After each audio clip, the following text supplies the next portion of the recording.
The sheet. The sheet. Or sheets.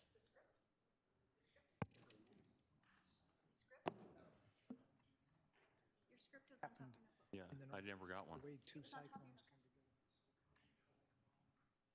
I've never heard the term before.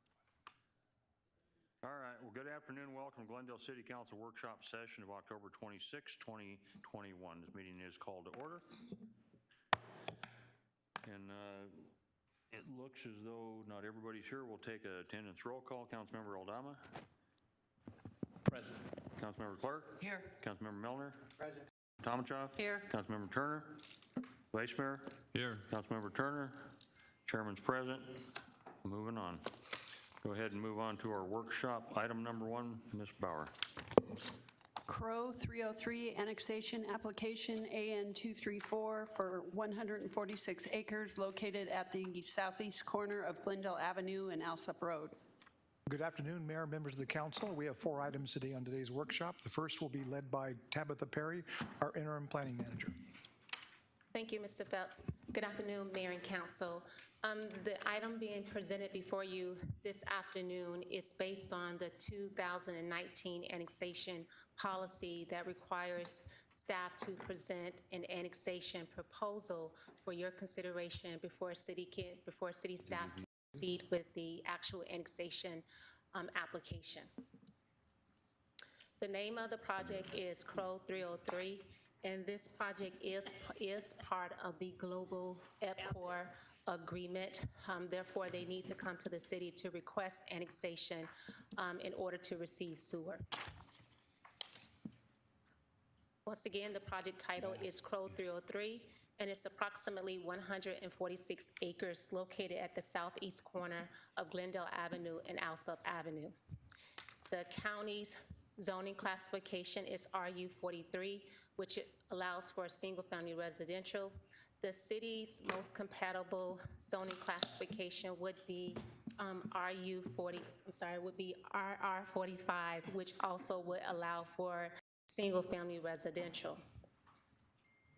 The applicant has also submitted a companion rezoning application to rezone the site to PAD, Planned Area Development, to allow for a non-residential mixed-use development consisting of commercial and industrial land uses. That application is currently in the beginning stages of review with staff.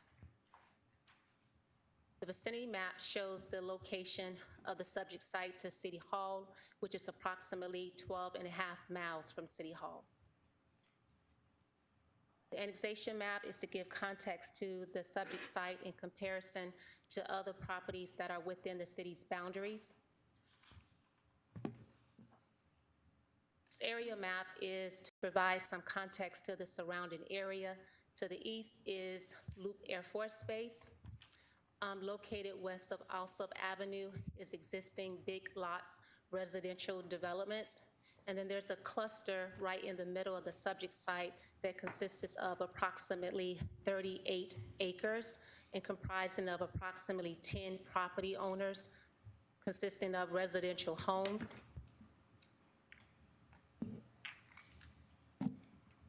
The current annexation map, just to give some context to this application in comparison to other annexation applications that are in the process.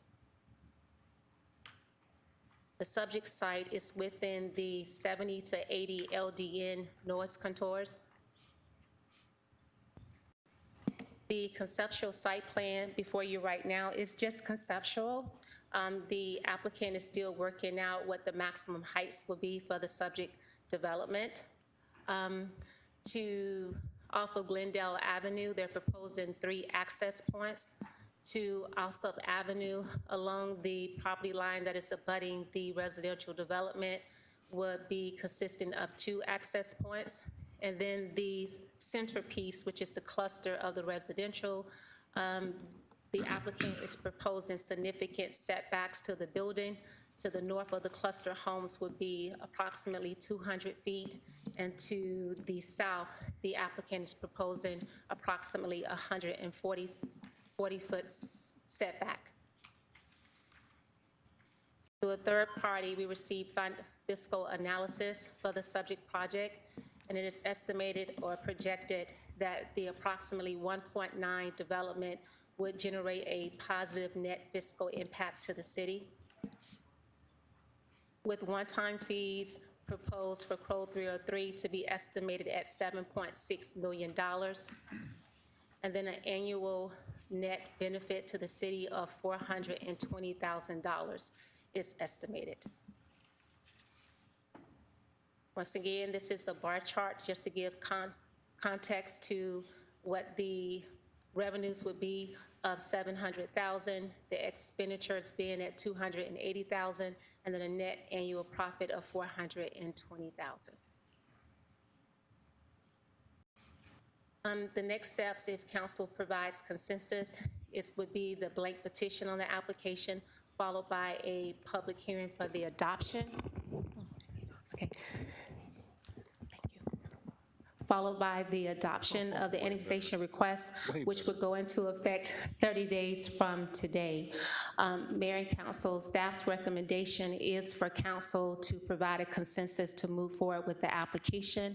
And with that, I'll be happy to answer any questions you may have. Okay, I can hear you now, good. Questions? Anyone? With? I do, Mayor. I have a couple questions. Has there been feedback sought from the residential area that's basically going to be surrounded by this industrial development?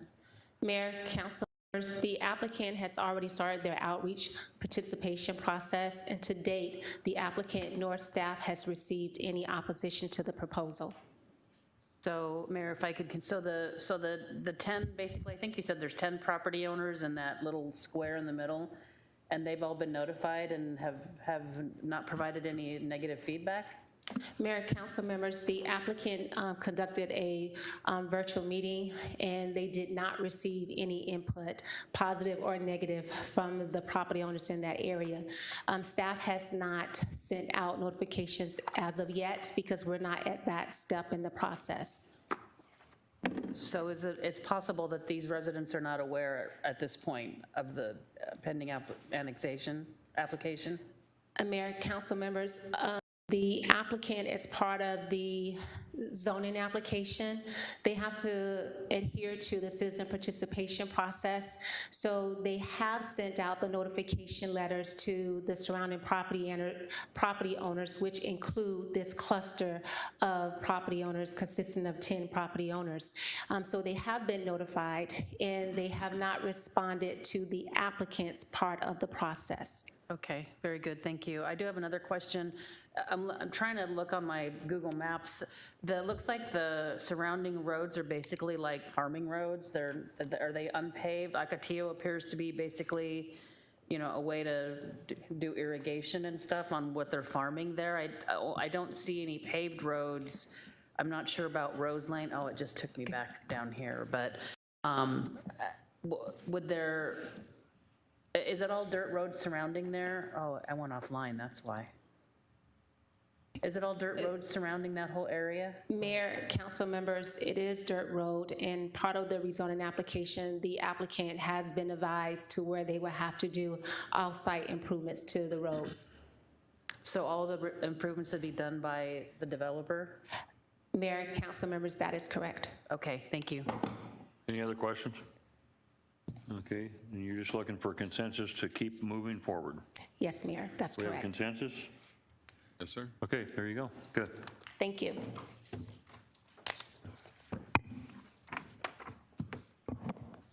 Item number 2, Ms. Bauer. Master agreement with Maricopa County Department of Transportation for annexation and de-annexation of roadways. Mayor, members of council, here to provide staff report on item number 2 is Dan Clevenger. Dan is our interim transportation director.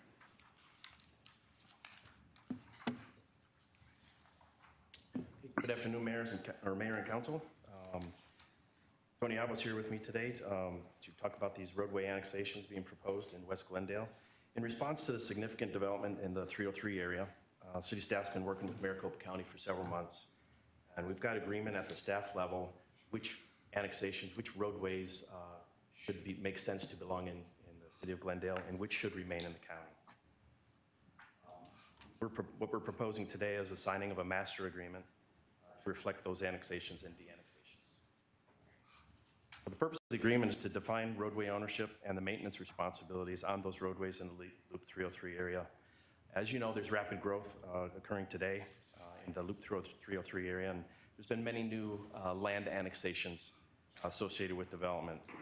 Some of the concerns we have out there's a number of short segments of street that are either in the county or in the city, and there's other streets with dual ownership whereby the city would maintain up to the center line and the county up to the center line in the same segment, which is problematic and confusing, frankly. Next slide just shows, as you're well aware, all the development that's taken place in just about the last 3 years. Tiny in blue there, which you may or may not be able to read, just lists some of the developments, but there's a tremendous amount of activity in this area. Some of the considerations we have when we are proposing roadway annexations include, one, whose jurisdiction is adjacent to those roadways. Recent examples include areas where Glendale has annexed both sides of the roadway. In those cases, it makes sense for those roads to be in the city. Examples shown on the screen are Bethany Home from Cotton Lane to Loop 303, and then Cotton Lane between Bethany Home and Camelback Road. In addition to that, there's a convention in the valley when you have a significant development from one agency on one side of the street and another agency or jurisdiction on the other. Typically, the roadway would be owned and maintained by the agency on the north side in the case of an east-west street, and on the east side in the case of a north-south street. Overall, our goal is just to avoid this piecemeal annexation and roadway segments, make more orderly and what makes sense again in the annexations. On this map, you'll see in red the area bounded by Peoria Avenue, Camelback Road, Litchfield Road, and Citrus Road. As you know, this is the area we refer to as the New Frontier. This is the area that is addressed in the agreement. So today, Glendale only has just a few roadways in this area, and includes portions of Northern Parkway, Glendale Avenue, Bethany Home Road, Saraval Avenue, and Reams Road. And what I'll show you on the upcoming slides are just a series of maps that will first show what the city has today, what the county has today, what the city will be taking in, and then what the county will retain, and then an overall map that shows the city and the county together. So the first map, you'll see those same roadways I mentioned in blue that are currently owned and maintained by the city. These include Northern Parkway, Glendale, Bethany Home, Saraval, and Reams. There are also some green areas. Those are the ones that are maintained jointly, shared between the county and the city of Glendale. And it's important to identify in these shared areas, it's important to identify a single owner and maintainer to avoid confusion and clarify the responsibilities regarding pavement maintenance, signing, striping, signal maintenance, emergency response, and things of that nature. Next map shows the current county and shared roadways. In red are the existing county roadways. Those green segments that I referred to before are the shared roadways. So the new roadways to be annexed in the city are those shown in blue, again with the developments labeled adjacent to them. These include portions of Bethany Home Road, Glendale Avenue, Northern Avenue, Cotton Lane, Saraval Avenue, and Reams Road. In total, these segments are about 10.5 miles of roadways. And these are individually listed in the proposed agreement.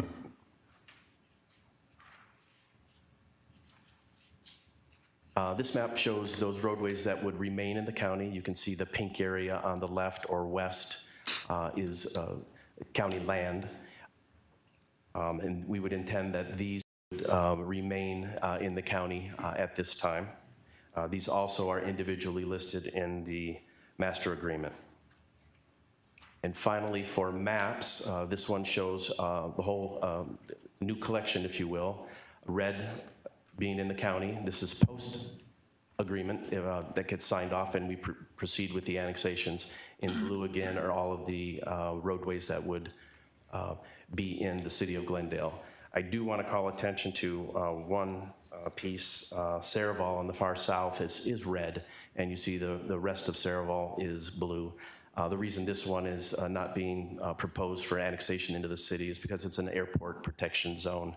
There won't be development along the street, so it's not in our best interest to annex that. Could you go back, please? I just want to make one point here. This is not the final annexation forever.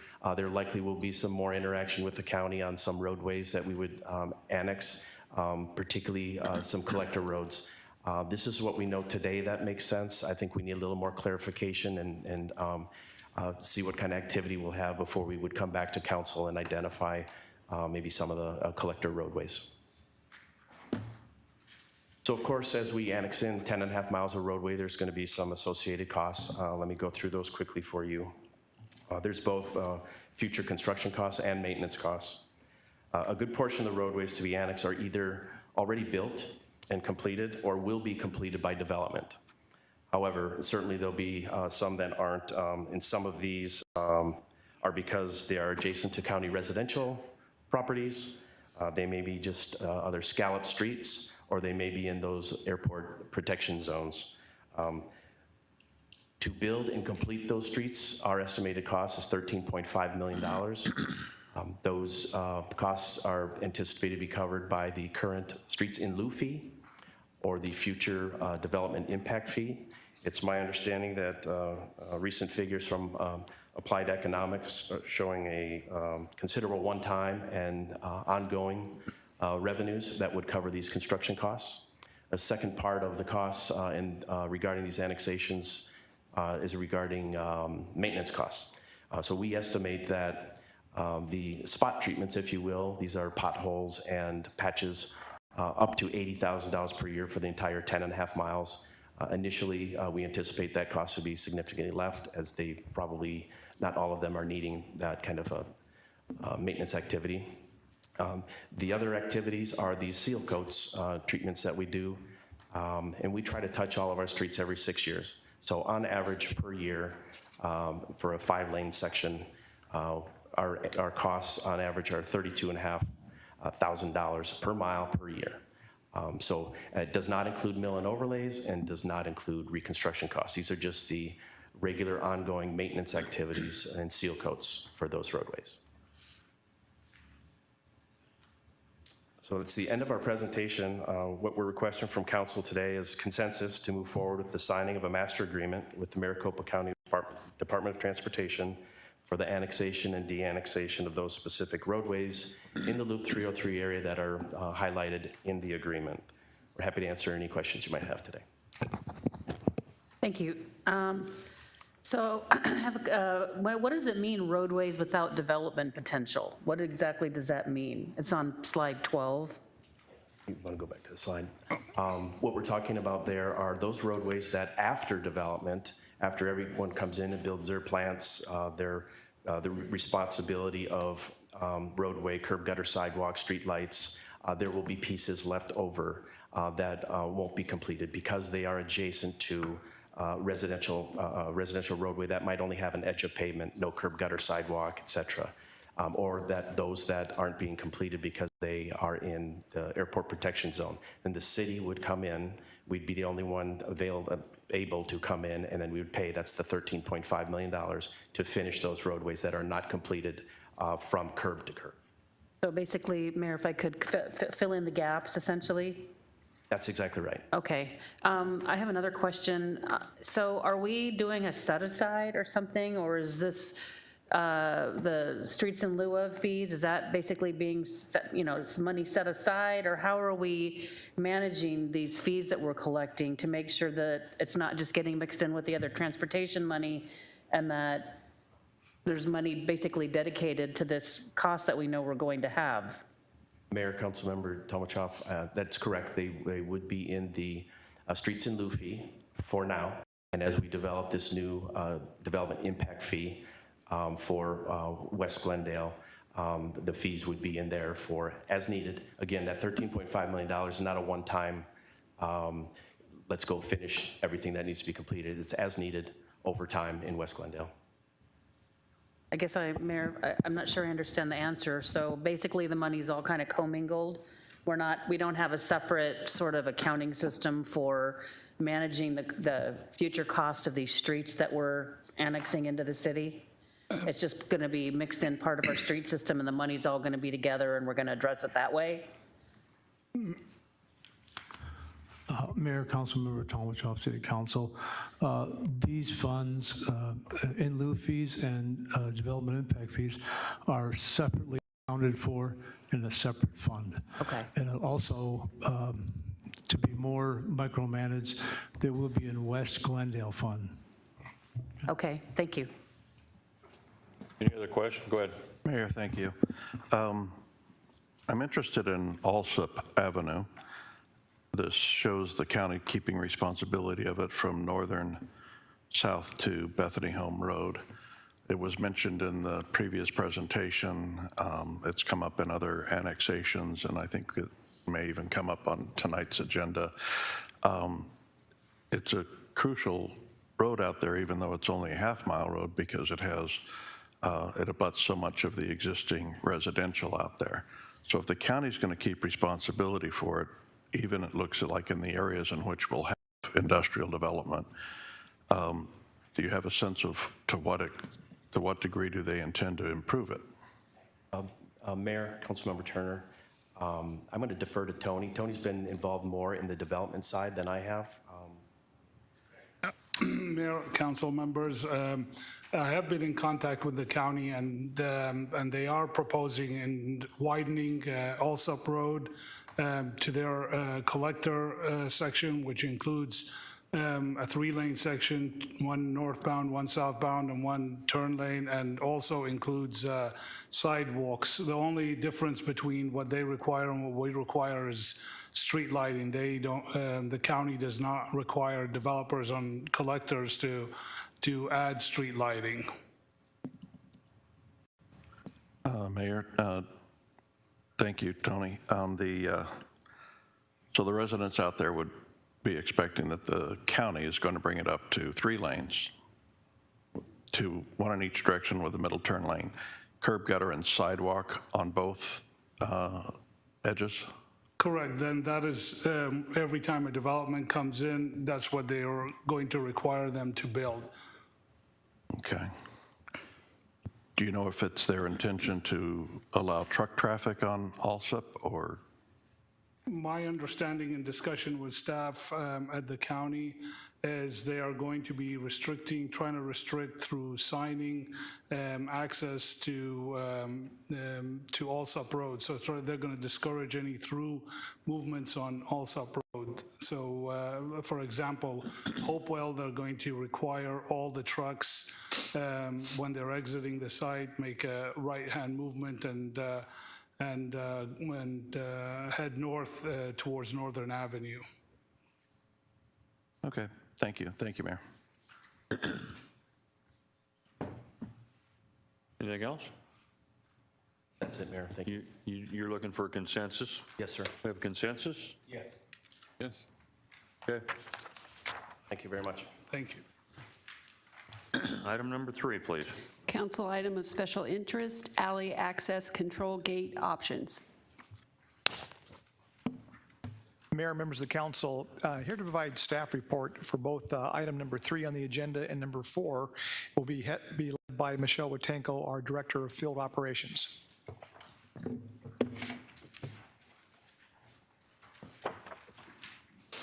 Thank you, Mr. Phelps. Good afternoon, Mayor and Council. I'll be joined today by Ms. Amy Moreno.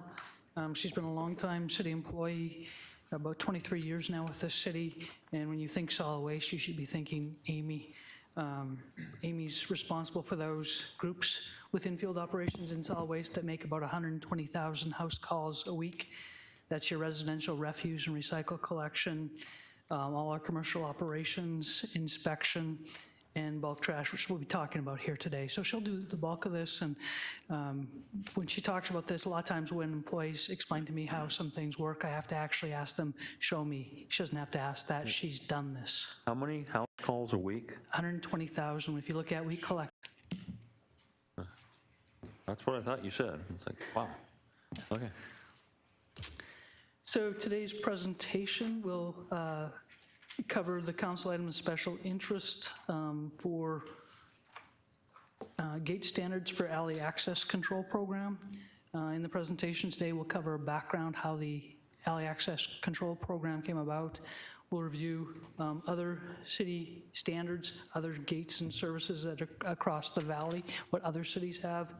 We'll give you a discussion of options with the cost and then provide a staff recommendation. So we are going to ask for council consensus on this presentation. So we have background. On May 11th, Councilmember Turner did request a council item of special interest. Staff met with him, developed a scoping memo, and we came back to council on June 22nd. Got council consensus to proceed, and the purpose of this is to get council direction on staff expanding the program, and the question was, should the program be expanded to consider different gates in different neighborhoods to reflect the character, and if so, should other funding mechanisms be offered? At this point, I'd like to turn it over to Ms. Moreno. Thank you, Ms. Montego. The council item of special interest was requested back in March of 2018 by Councilmember Aldama. He asked staff to research issues with illegal dumping in alleys, especially in the Ocotillo district, as well as citizen participation in closing alleys and how they would affect the city. The item was brought back to council workshop in June of 2016, where consensus was provided to pursue a pilot program in 2 alley segments in the Ocotillo district. Council gave approval to move all residential services curbside, which included bulk trash, and the use of a chain link style gate at both ends of an alley segment with a locking system. In August of 2016, the pilot program started. Postcards were mailed to all directed affected households and those within 2 blocks of the pilot program, explaining the program and of an upcoming neighborhood meeting. In August of 2016, representatives from the police department, community action team, field operations department, and solid waste inspectors went door to door, and they handed out notices of the upcoming neighborhood meeting and discussed the alley program. In September of 2016, that neighborhood meeting was held at a nearby school, in which 2 out of the 29 directly impacted households attended, along with 1 household of a nearby impacted alley segment. All the attendees did approve the program. In October of 2016, letters were sent to the affected households notifying them of the date of the gate installation, the change out of the refuse container, and changes to the bulk trash collection. Alleys were blue staked for utility clearance, post-in gates were installed, 300-gallon containers were removed, and refuse 90-gallon containers were delivered to all the affected households. Bulk trash was removed, the alleyways were swept, the gates were closed and locked. And during that process, 4 other residents within that area requested their alleys to be gated. In December of 2016, a memo was sent to Mayor and Council, City Council, advising the progress of the pilot program and asked to continue the program to fulfill the additional gating request, as funds were still available due to favorable bids on the gate installation in the completed pilot area. So in July of 2017, a memo was sent again to Mayor and City Council that provided an update of the ongoing pilot program. Staff reported that 5 alley segments had been completed and that staff had observed no illegal dumping, no nuisance activities, no operational safety incidents, and operational efficiencies improved in that area. A post-alley survey was mailed out to all affected households. Some of the comments that were returned was that the citizens preferred the 90-gallon container over the alley 300-gallon. They received better solid waste services, had prevented people from illegal dumping, and prevented access for nuisance activities. Due to the success of the access control pilot program, staff did recommend the implementation of a citywide alley access control program. The alley access control program packet was also included in that memo for review. I'll go over a brief overview of the document that was included in the memo. It stated that the city would provide control by installing 2 sets of double chain link gates at both ends of the alley segment using a chain and lock. The public utility services and city will install access locks at each gate. Residents would be given the opportunity to access the alley by contacting solid waste. Relevant Arizona revised statutes, signs, and solid waste contact information would also be installed on the gates. Solid waste services will be relocated curbside. Refuse 300-gallon containers would be removed and replaced with 90-gallon refuse containers, and they would all be delivered to the affected households. The alley gate cost would be determined based on grading, staking, permits, core drills, grounding alley gates, blue stake fees, and fencing material. The program is initiated in 2 methods. The first method is a residential request. So a requester will provide a brief explanation for the request along with signatures from directly impacted property owners. 75% approval of directly impacted property owners must agree to the alley access control. All documents will be submitted to solid waste for review and approval, and then the next processes would start, which are the solid waste would seek input from other city departments, such as police, fire, and water services, a detailed relocation timeline, including community and department input for approval would go to the field operations director. Notification will be given to relevant district council office detailing the alley segment locations and the number of the customers affected. Notification to property owners affected regarding service change and the detailed dates of containers that would be removed and delivered, their first collection day, collection guidelines, and a contact name for questions. The gates, chains, and locks would then be installed. The second method is operational safety and efficiencies, which can be initiated by city departments, typically police, field operations, solid waste department, or the code compliance, based on unsafe conditions such as nuisance activities, alley restrictions requiring service by specialized equipment, overgrown vegetation, or illegal dumping. Some other reasons may include substandard width, less than 16 feet wide, low-hanging wires, or reoccurring property damage. The next process is the same as I explained for the residential request. I'll go over them, except for there's 2 additional ones. We would conduct operational cost and safety analysis, mail a letter, survey card to each affected property owners detailing the purpose change and offer them a chance to voice their opinions and concerns. Then we would seek input from city departments affected, a detailed relocation timeline. We would notification would be given to the relevant district council office, notification of property owners affected regarding the service changes and the detailed dates of the containers for the removal and delivery. And then field operations would install gates, chains, locks, and then individual property owners would contact solid waste to install their own locks. The alleys will continue to be controlled for weeds on a frequency by the transportation department, and long-term gate maintenance is the city's responsibility for both initiated methods. There is an exception. Residents that have driveways and alleys for garage access will not qualify for the alley closure program unless they specifically sign the alley access control agreement.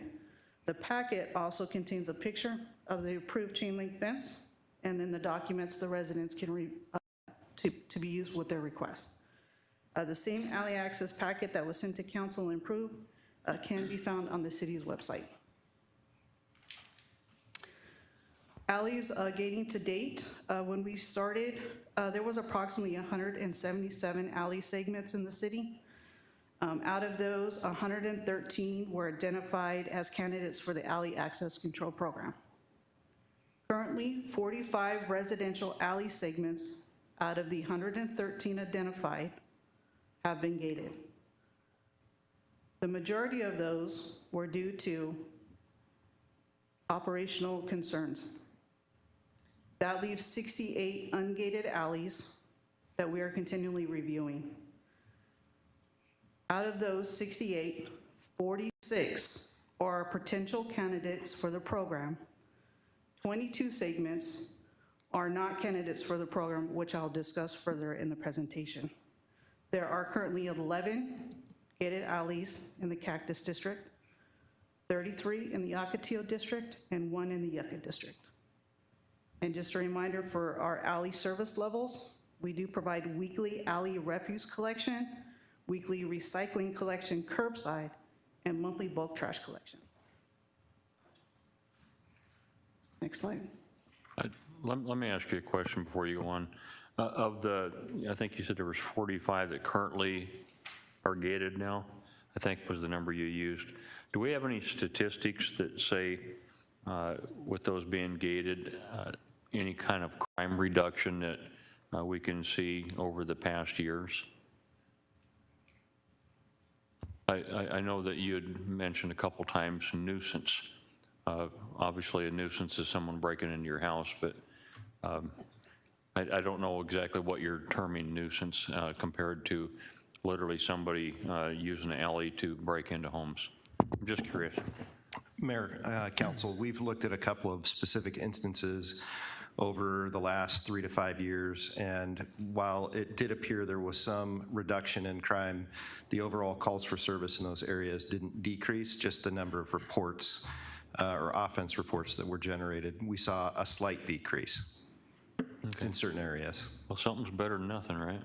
Yes, sir, I would agree. Especially if you're the one getting broke into. Go ahead. Mayor, thank you. If I may just chime in on that. So that is true. That's the report that staff gave back to me on the reduction of crime. What I hear from constituents is that they no longer have transits in the alley as a result of the closures, and that in itself is not a crime, but it's a nuisance. There's been reports of the alleys, there's been a reduction in illegal dumping. That is illegal. You can't dump at all in there anymore. And in the alleys, it's been reported from my constituents that they are so much cleaner. If you drive, I mean, they're just clean now. Residents can use the alleys for their use if they have back access. So while there hasn't been a significant decrease in crime, the nuisance reports have reduced, and constituents are really happy. So I just wanted to report that to the council. Thank you, Mayor. This is a picture of the gate system that was approved during the workshop in June of 2016. Council annually reviews and approves a program through the CIP, the Capital Improvement Program process every year. Next slide. I'm going to be going over 3 maps with you, so if you have any questions, if you could hold them until I get to that third one, there's a possibility they could be answered. This is a partial map of the city. It's from Bell Road South to Camelback Road. There are residential alleys. There are no residential alleys, north of Bell Road in the Choy District. Boundaries also are from 43rd Avenue to 79th Avenue, as there are no residential alleys west of 79th Avenue. So the red lines indicate those 45 alley segments with gates, and the green lines show the locations of the remaining 68 alley segments with no gates in the city. Next slide. So this is the same map, it's just a zoomed in version. So it shows Bell Road to Peoria Avenue, which shows the segments in the Saguaro District. I wanna make sure y'all note that these alleys in this district are not candidates for the program, which I'll cover that as well. So all of these in the area are not gated. Next slide. This map shows Peoria Avenue to Camelback Avenue, where most alleys are located within the city. Again, the green lines indicate the alley segments not gated, and the red lines are the gated alley segments. If you take notice, the majority of alleys are located in the Ocotillo District.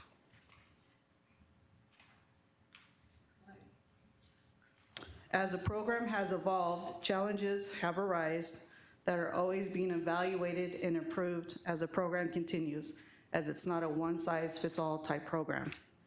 At the beginning of the program, we used the daisy chain method that allowed each resident needing access to add their lock to the locking mechanism, the chain. But what would happen is the residents wouldn't wrap that chain tight enough around the holes, and it would allow foot access into that alleyway. Solid waste, we decided to go with a padlock, a single padlock, a key padlock. We gave all the residents that needed access to the alley their own key. Again, we found some challenges with this. Residents would lose the key, or anytime we had a new move-in, we'd have to deliver keys out again to the resident. Now, we went to a combination lock, so now all a resident has to do is call into our customer service center. They provide an account information, and the code is able to be delivered over the phone. This method was a quicker response for the residents, as they didn't have to wait for staff to come out and give them a key. But even with that improvement, we still find that there's sometimes the gates are left open, they're unlocked. Sometimes the chains get cut and the locks get damaged. But staff, they do monitor and lock up the alleys when they are left open, and they report any needed repairs as they're in the area performing their normal job duties. We did also have some challenges with our outreach program in 2020 due to COVID. The door-to-door communication was a struggle, as residents didn't want to come to the door and speak to us directly. We had a delay in mail service. So what we did to improve that is we actually created a flyer that went along with the postcard that needs to be returned. And it went over the program with a little bit more detail. That flyer and the postcard is both in English and Spanish. Then we also extended our timeline when we were to receive those postcards back. We found out that there was a delay in mail service, almost sometimes up to 3 weeks. So we went from a 7-day requirement to return really up to 21 days. We waited to take a look at those postcards to receive feedback. And then we provided additional door-to-door outreach. So we would go 2 and 3 times to try to catch people to communicate and educate on the program. Some of the other challenges is that we have a gate location challenge. As again, it's not a one-size-fits-all, which I'm going to show you in the next few slides.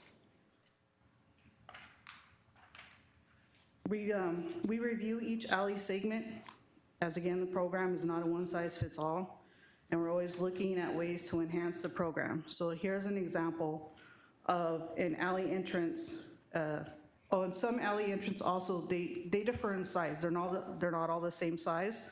So they all have to be measured for the proper gate length. And then at times there could be a vacant lot within the alleyway. So we have to take a look to see if we need to add additional fencing. In this picture, if you take a look at the wall on the right side of the picture, that wall is about 6 feet tall, which is the perfect height to install a gate. But if you take a look on the other side of the picture, on the left side, that wall is about 2 feet tall, which I reference it as a pony wall. But because of that short height, to put a 6-foot gate there, it would stop vehicle access, but it wouldn't stop pedestrian. All they would have to do is climb over that little pony wall and get access to the alley. So on the next slide, I'll show you some of the placement option we've created here. So this location, there's actually an apartment complex towards the one end of the alley. The red arrow points to the parking lot for the apartment complex that is accessed from the alleyway. And just above the red arrow, if you can see it, is actually their location of their solid waste service for front load. The solution to this alley, if you take a look at the black arrow, is we did a recessed gate placement. So that is the gate that is placed back further into the alleyway. And then there's another gate at the other end of the alley segment as well. So it has controlled the access between those 2 points where the residents live in that portion of the alleyway.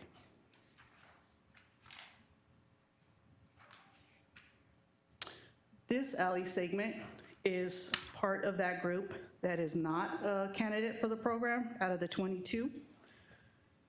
If you take a look at this alley, there is, and you don't see the containers, but they have 90-gallon service in here. So 90-gallon service for both refuse and recycling is in this alleyway along with bulk trash. But as you can see, this alleyway is very wide. It is paved. There's no safety concerns, and those concerns that we call safety is there's no utility poles, there's no overhanging wires, you don't see any exposed cable boxes, there's no vegetation issues in there. So, and then all the residents access their garage from this alleyway right here. So this would not be a good candidate for the gating program. Next slide.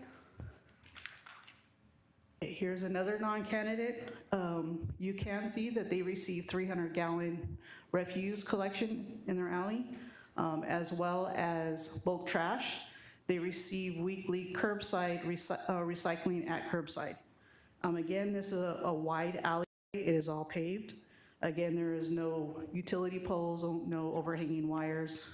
There's no vegetation concerns. And the residents do use that as a parking garage type style for their households.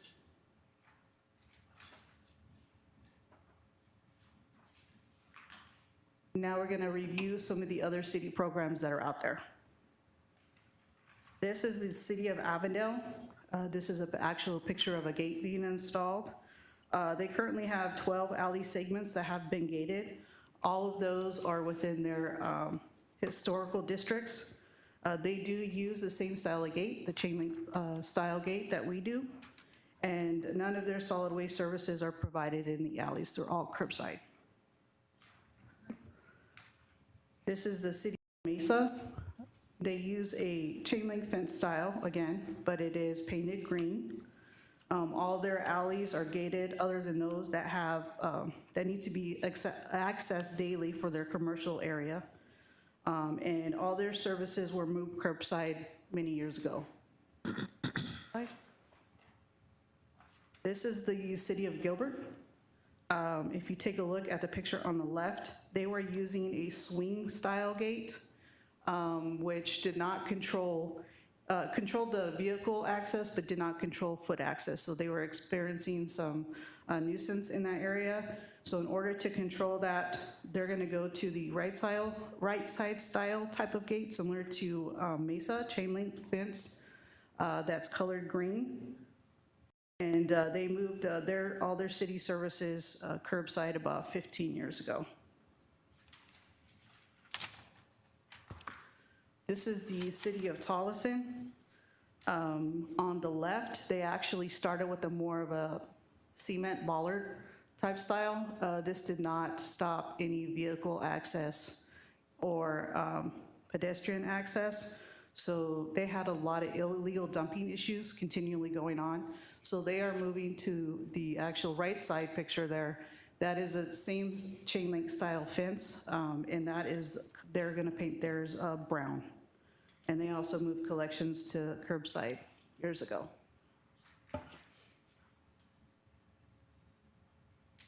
This is the city of Phoenix. They have approximately 100 gates installed, alley segments gated.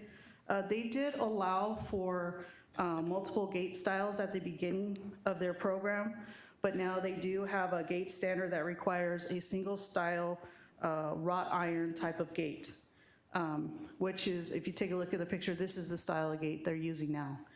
If you can see it at the top of the gate, it's not straight up and down, it's curved more outwards to help prevent pedestrians being able to jump over that fence typically, is what that's used for. In June of 2017, they actually started their pilot program, and it was approved to help deter criminal activity and illegal dumping.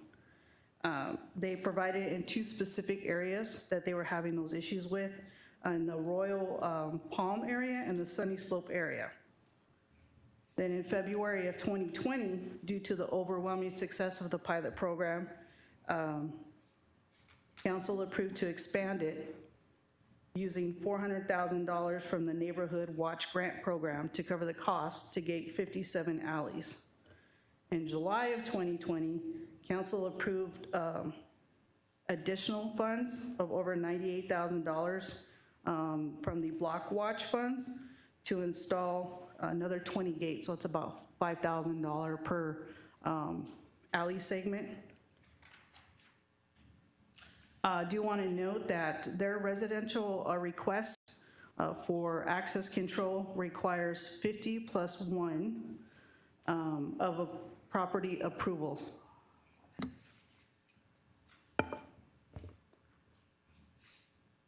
So a summary of other city standards. All the programs were created due to safety concerns, so operational public and illegal dumping issues.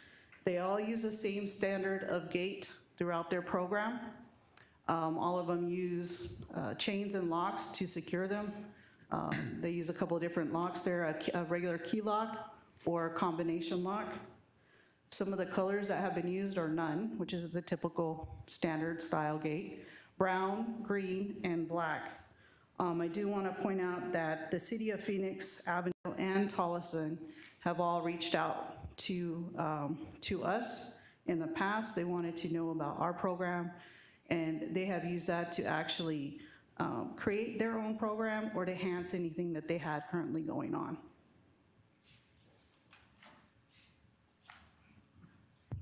Next slide. Now we're going to go over cost. So this, again, is our standard chain link gate. It is a double swing gate that's located at both ends of the alley segment. Currently today, it costs a little over $4,200 to install those gates. If we wanted to complete the programs that we talked about, the 46 segments that we have that are potential candidates, it would cost us $194,000.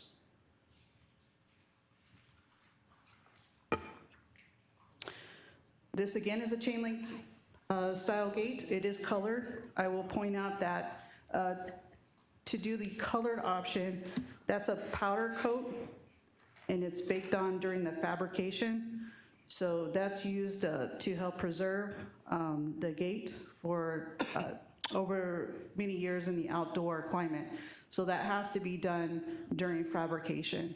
So this same style of gate, again, 2 gates installed at both ends of an alley segment will cost an estimated $5,300. That is an estimated $1,100 an additional cost over our existing standard. If you wanted to choose to upgrade our existing gates, so there's 45 of them out there, or alley segments, it would cost an estimated $240,000 to do that. For the 46 possible future segments to use this style of gate would be $242,000. So the total cost for an upgrade, all those that are done out already completed, and future would cost us $482,000. Let me ask you a question. Powder coating is awesome if you're using wrought iron, but if you're using galvanized material, powder coating's a waste of money other than aesthetics. I mean, galvanize is a process to stop deterioration and rust. So I'm curious, if we're not doing wrought iron fences, why would we powder coat galvanized material already? Mayor, council members, we wanted to give you the option. So this is the cost for colored above what the cost for galvanized is.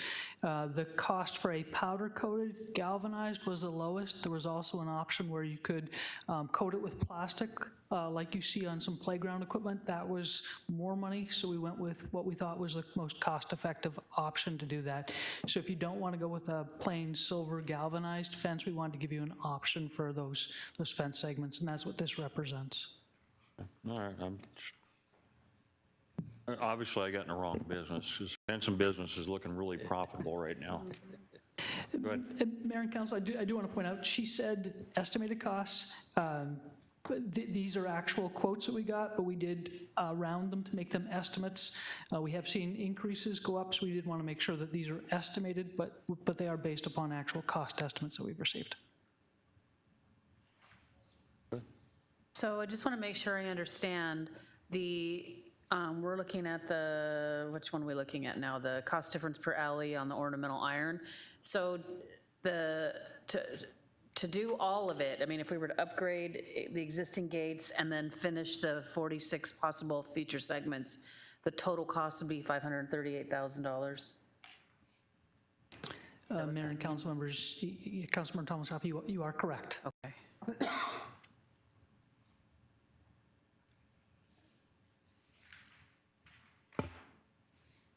So this is the ornamental type iron style of gate. This gate for 2 alley gates per segment comes in at an estimated $5,900. That is $1,700 above our additional standard cost. If you would like to upgrade the existing gates, that would cost $266,000. If you just want to use this for the 46 possible feature segments, that's a $272,000. And if you want to do both to upgrade and for the future 46 alley segments, it would come in at a cost at $538,000. I would like to point out that this is the style of gate that Phoenix is using. And any of these upgrades that we're talking about in these slides, they do not include any removal. So that is just to install the gate. And on this one, they actually recommended an ongoing lubrication type maintenance. Mayor, if I may, I just want to be clear because that's what I thought I heard. For the ornamental iron, it would be $538,000 total upgrade, which is $344,000 from our current standard. It does not include the demo of all of the other fences that are in place. And then not to mention, what are we going to do with those standard gates that we have if we were to take them out? Is that correct? Mayor and council member, yes, you're correct. Okay, thank you. Thank you, Mayor. Next slide. This is the last option we have here, and I wanted to make sure to include it because it was a type of style gate that was requested from a council member. So this is more of a custom style gate. This comes in at an estimated $8,200 for, again, 2 double swing gates per alley segment. That is additional $4,000 estimated cost over our standard gate. To upgrade all the existing gates would be $369,000, and to gate the 46 future segments would be $378,000. To do both the upgrade and the future installation would be $747,000.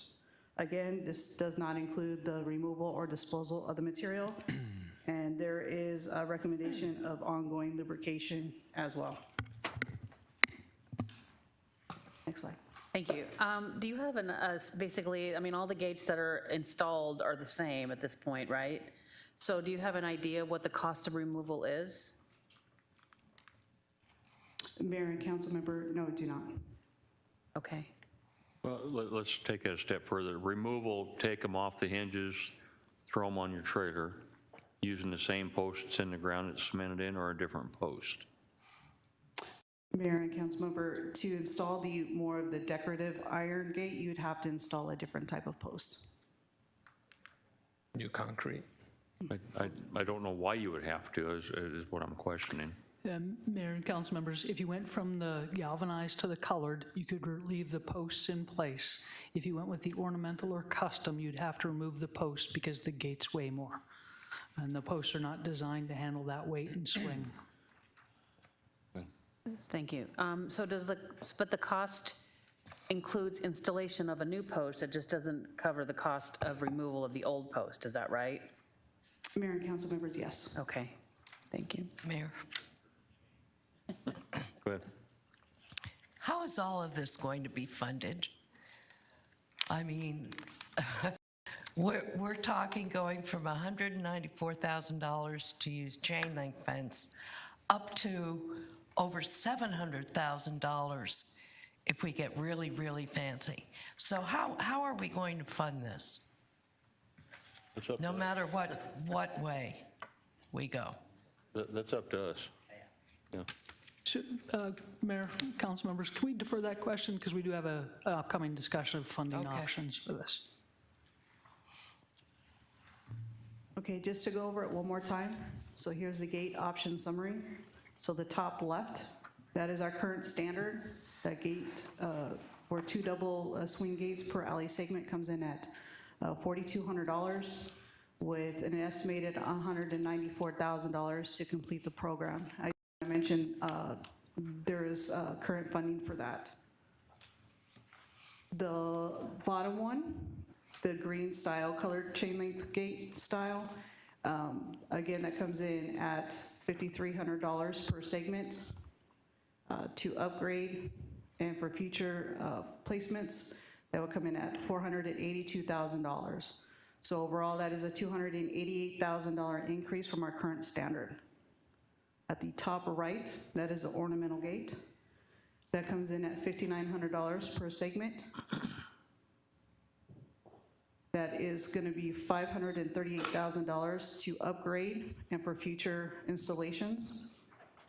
That comes in at an increase of $359,000 from our current standard. And the last one in the bottom right is the custom style gate at $8,200 per segment.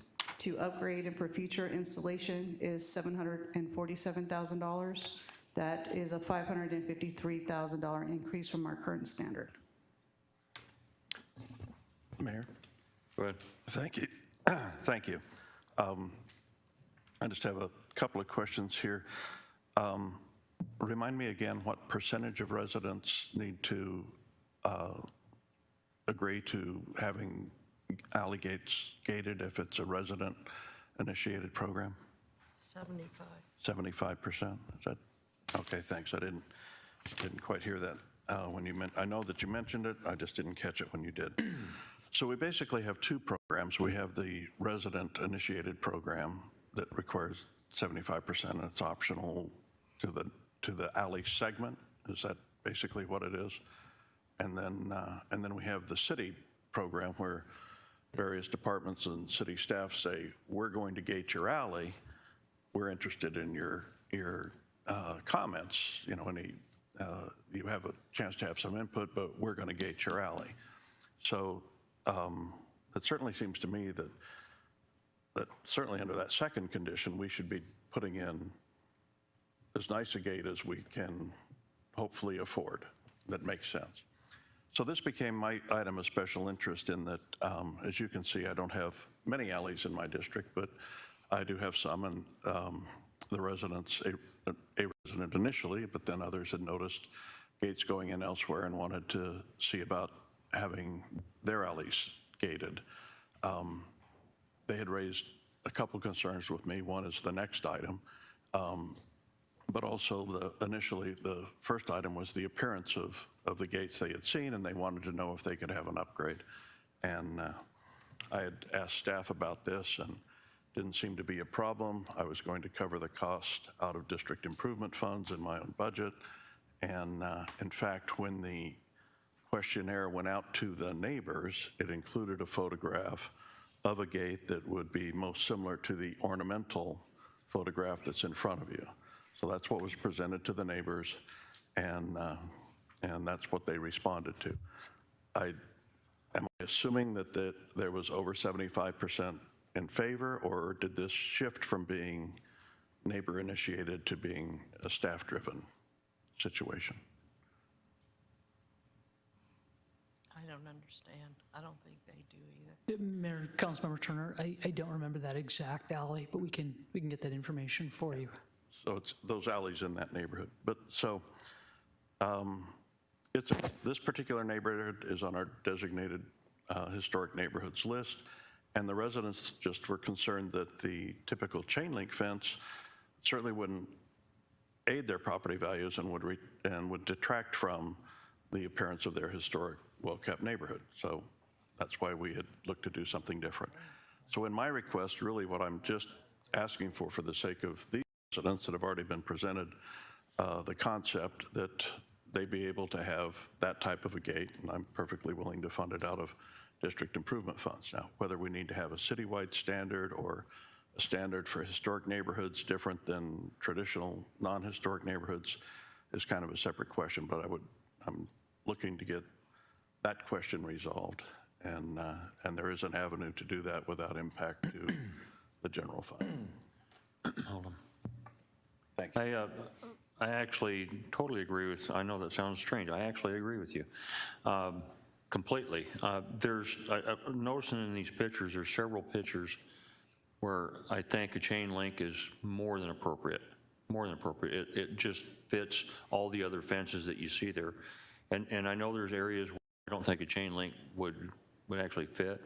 I like the idea that if there's a special request, if the council member has funds available, that they pay the difference. I don't think it was $2,000, I believe, for an alley. It's not something that's going to break the bank, but I think that you have to recognize each area is going to be different. Where Councilmember Tomashoff hadn't got an alley in hers at all. So they're all going to be different, but to put in something that's so fancy that doesn't fit the neighborhood is just as much of an eyesore, in my opinion, as something that does match. So I do agree with what you're saying. Mayor, could I just continue with the presentation because we go through funding and funding options? Just If you'll let her speak first. Go ahead. I can wait till the end of the presentation. Okay. Okay, thank you. I didn't want you to think I was ignoring you. Thank you.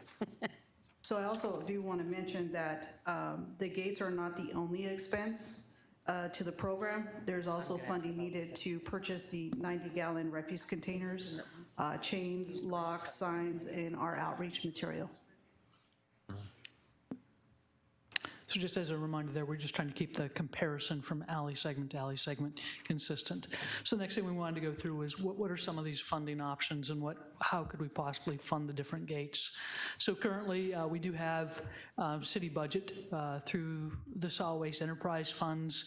We currently have $300,000 in the CIP. That's $100,000 this year and then $100,000 for each subsequent year.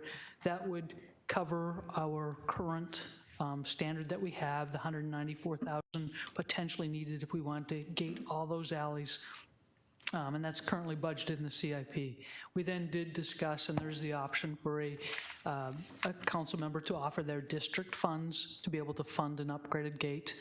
And the third option we would have would be a neighborhood contribution where then the neighbors could actually come together, fund an upgraded gate and do this. I do want to mention that Phoenix considered this when they did their initial pilot program. They allowed several different styles of gates, as Ms. Moreno mentioned. They allowed the residents to go out and seek designs and do their own designs of gates. And if you want to listen back to the 2020 council workshop presentation, there was discussion at that point in time of the us versus them, and the people that can afford it get better gates. And so Phoenix has gone back and they have now stated one standard, and they have created just a standard across the city. Yeah. You can get your contractor or a city approved contractor to do it, but you do have to stick with a consistent standard. And Mayor, that kind of ends the funding, but our staff recommendation is to, one, provide a consistent standard across the city, and that's why we've provided the cost to not only continue with the program, and again, it's not to gate every alley, it's to gate the alleys where it would improve the life of the citizens, and as well as to upgrade the existing such that we can provide a consistent standard across the city. And then we are recommending that we continue with our existing gate standard. And with that, be happy to get questions. Thank you. You mentioned, I thought you mentioned that Phoenix, it might have been Phoenix, that they used some grant funding. They were able to get some grant funding to fund some of this? Mayor and council members, Councilmember Tomashoff, the way their program works is if neighbors want it, they can apply for neighborhood block grants, like equivalent to our CDBG, where they set aside money that way. If the residents want gates, they can apply that way as well. And I'm sorry, that was one of the options I had for funding and forgot to include it on the slide. So I Okay. apologize. All right. Mayor, I have a couple more questions. We keep continuing to hear from a group of residents that are highly concerned about their alley being gated. And so I'm a little confused. What would be I'm sure they've probably spoken to you or somebody on your staff. Is it because there's 75% of the people that want it and they don't? Or they're in the minority? What would be a reason where somebody has that level of concern about having their alley gated? Or would that be if it's a city-initiated gating or suggested gating? Is there a way, let's just say, for example, if the city says, yes, we want to gate this alley, and the residents say we don't want that, is that what the situation is? And do the residents have a voice if they don't want their alley gated? So Mayor and council members, Councilmember Tomashoff, we have met with that group. They were not approached their alley. We were not looking at gating their alley. They saw an alley nearby and wanted to express their concerns. They like their alley. They think that their alley is aesthetically pleasing. And we at this point had no intent to close that alley, but we did listen to them, and we did talk with them about the program. Okay, thank you. I have one more, if I could. This is a comment. I understand the reason for having a standard, but I wouldn't be opposed to having two different standards, because as Councilmember Turner and the mayor mentioned, that a chain link gate may not fit in every single area, and if the residents want the alley to be gated, or this determined that it's a public safety issue or whatever the issue, especially in a designated historic district, I think there should be another option. I agree that it should be another standardized option, but there should be another option. I mean, I know we don't want a mishmash of all kinds of different gates, but I think, my opinion is we should have a standard option of a chain link gate if it fits in that area. And there's a lot of places around the city that have chain link fence still. I mean, so it would be fine to do a chain link, I think, alley gate in those situations. But if it's not what would fit, or if a council member wants to, cover the difference in cost, I think that a more sightly, better looking gate should be an option. Mayor. Hold on, Mr. Melner. Thank you, Mayor. I appreciate the discussion today. My opinion on this is that we should go to a better standard. I think if we want to raise our city up, we need to address that. If we want to leave it as it is, then we can go with the standard, which is a chain link. In my opinion, I don't think a chain link gate anywhere in the city looks nearly as good as a ornamental gate. I don't care what neighborhood you're in. If it's a neighborhood that doesn't look so great, maybe that will inspire people to start looking at upgrading their own properties. I think it's time that we start upgrading our residential neighborhoods, and we provide an ornamental gate in all areas that get them. That doesn't mean that we need to go out and change them out. I don't agree with doing that. I believe as is needed, or if we get a major request from a resident, we can consider upgrading a existing chain link gate. But if the chain link gate is working, I don't see the need to have to run out and change them all out now. But over time, I would like to see that happen. And I would be more in favor of making one standard and making a nicer standard so that we are upgrading our neighborhoods rather than leaving them as is. Thank you. Thank you, Mayor. I don't know what the decision will be for what kind of alleyway gates will be accepted by council, but I do agree with staff. It's one standard for one gate. I don't like this idea of, well, some neighborhoods should have a nicer gate and in some areas of the city, it's appropriate to put chain link.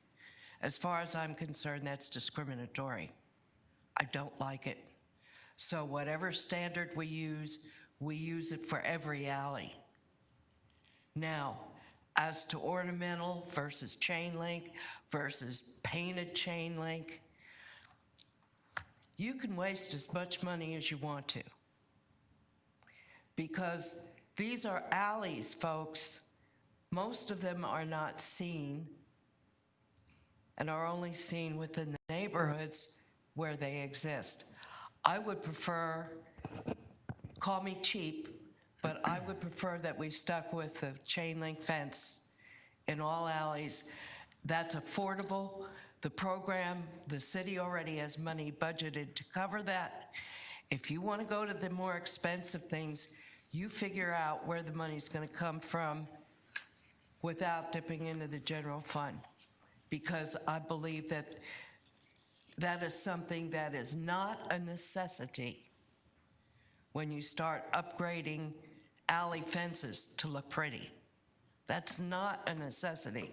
The necessity is to gate an alleyway to prevent transients and to prevent dumping. That's their purpose. Thank you, Mayor. Mayor. Mr. Aldama. Thank you, Mayor. I brought this item up in 2016. It was a good program then, and it's a great program now, and I thank the council for bringing a 7-0 vote for that. Councilmember Clark is precisely correct that we didn't do it for the standard of gates. We did it to prevent what she just mentioned on the activities there. Councilmember Maliner, with all due respect, I can't agree with your comments that, yeah, going forward, we should change our standard of the wrought iron, but anything that was put in before, we leave as is.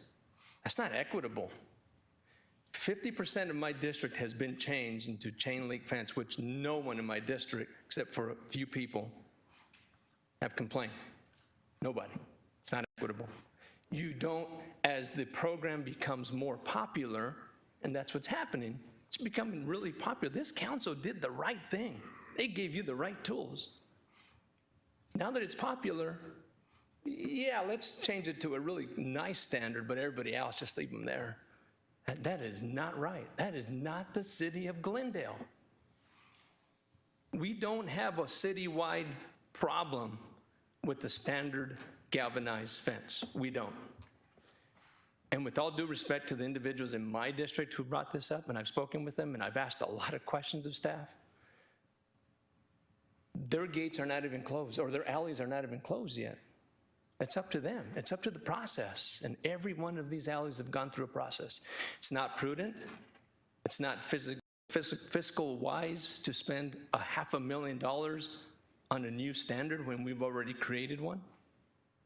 Give me $500,000. I'll tell you exactly what to do within my district, or even one of my colleagues' districts. I'll give it to them. But we should not go out and spend $500,000 on a new standard. Folks, these gates work. They're doing the job. I just feel really uncomfortable with the program that's gotten so popular that we're going to change the aesthetics. And it's going to be a hodgepodge of gates anywhere and everywhere. That's my 2 cents, with all due respect. Thank you. Go ahead. Thank you, Mayor.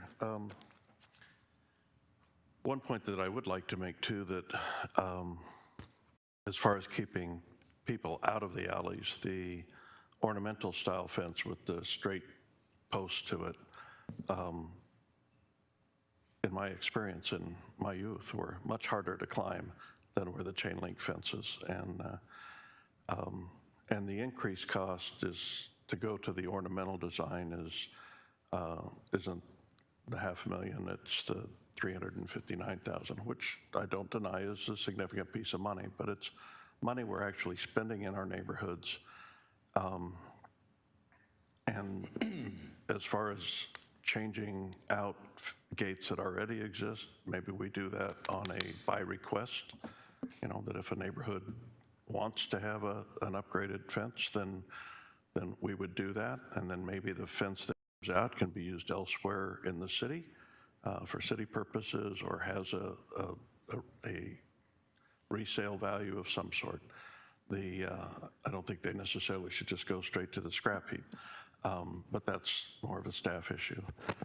I absolutely am sympathetic to the representative of the Ocotillo district because he has the bulk of all of this. It's not feasible to upgrade the gates in that district either retroactively or prospectively out of district improvement funds. I understand that. So if we're going to have a standard or two, and whether it's prospective or future-based, it needs to be something that's funded out of general city resources. But for the few gates in the district, I know they are visible as you drive down the street. Obviously, the alleys all connect to a street that everybody drives on, and it is, I think, a legitimate concern, for their neighbors. And if we're really out here to improve the lives of the people we serve, we should listen to them and do what we can. Phoenix, after all of their experience, has, if I understand the presentation, has adopted their standard being this ornamental style as it's identified in our options. And with all of their experience and all the neighborhoods they've worked with, I think that it makes sense. It's not the most expensive, which I don't necessarily think would be appropriate either, but it certainly shows that we're being sensitive to the requests of the neighbors. Thank you. Mayor? Go ahead. Thank you, Mayor. Look, the Ocotillo District is not looking for sympathy. It's not what we look for. Just looking for you to be consistent. I'm asking the council to be consistent. Galvanized gates don't rust. That's why you buy them galvanized. They require very little to no maintenance, none whatsoever. That's great for our staff. That's great for the taxpayers. That's spending money wisely. Put wrought iron fencing in there, you're gonna have to powder coat it and you're gonna have to maintain it. You're gonna have to maintain the components and you can't re-coat them because you'd have to take them off and put them in the oven, but you're gonna have to re-coat them 7, 10, 12 years from now. You experts know. Whenever you find the deficiencies in a program, we found some, we fixed it, we refined them, and we continue to move forward. City of Phoenix Councilmember, you're absolutely right. They made their changes during the pilot program, not after. They didn't go out and put $500,000 into a program that's already been established. I'm asking the council to stick with the standard we started, that this council voted on. I think that's the right thing to do, and it's the prudent thing to do. Thank you, Mayor. Mr. Melner. Thank you, Mayor. I would like to amend my comments, and based on what's been stated here, I would be willing to upgrade all gates so that it's equitable throughout the city. Again, my point is simply this. I've worked very hard in a couple of areas in my district that we're trying to beautify, we're trying to upgrade, we're trying to improve. And say, which one would you like in your alley? This one or this one? I don't think there would be any question which one they would choose. And overall, what will happen to our communities if we upgrade just this little piece of it? And I disagree that you don't see them. I think you see them everywhere. You go down the streets, they're typically at the end of streets, and you drive by them and you see them. So again, my point is, right now the city of Glendale financially is doing well. I think we can afford to do this, and I would suggest we do it, but again, I'll defer to council. Thank you. Thank you, Mayor. I support that, Councilmember Melner.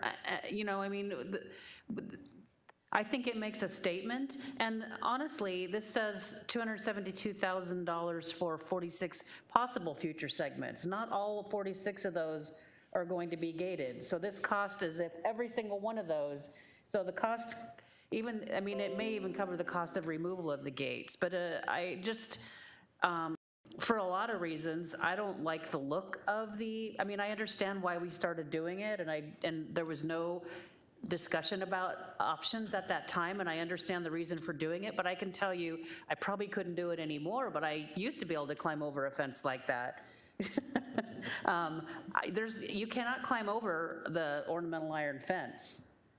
I mean, without a ladder or something to get up on to get up over it. So I believe they also provide additional deterrent and security for the reason that we're doing this, in addition to the fact that they're aesthetically better looking. And I agree. I mean, you know, spending a few $100,000 to make a statement to the community that we're raising our standards in Glendale to a higher level of standards. That's what the work that the code committee did, and the changes that we've made to and some other things that we've done to raise the standard in Glendale.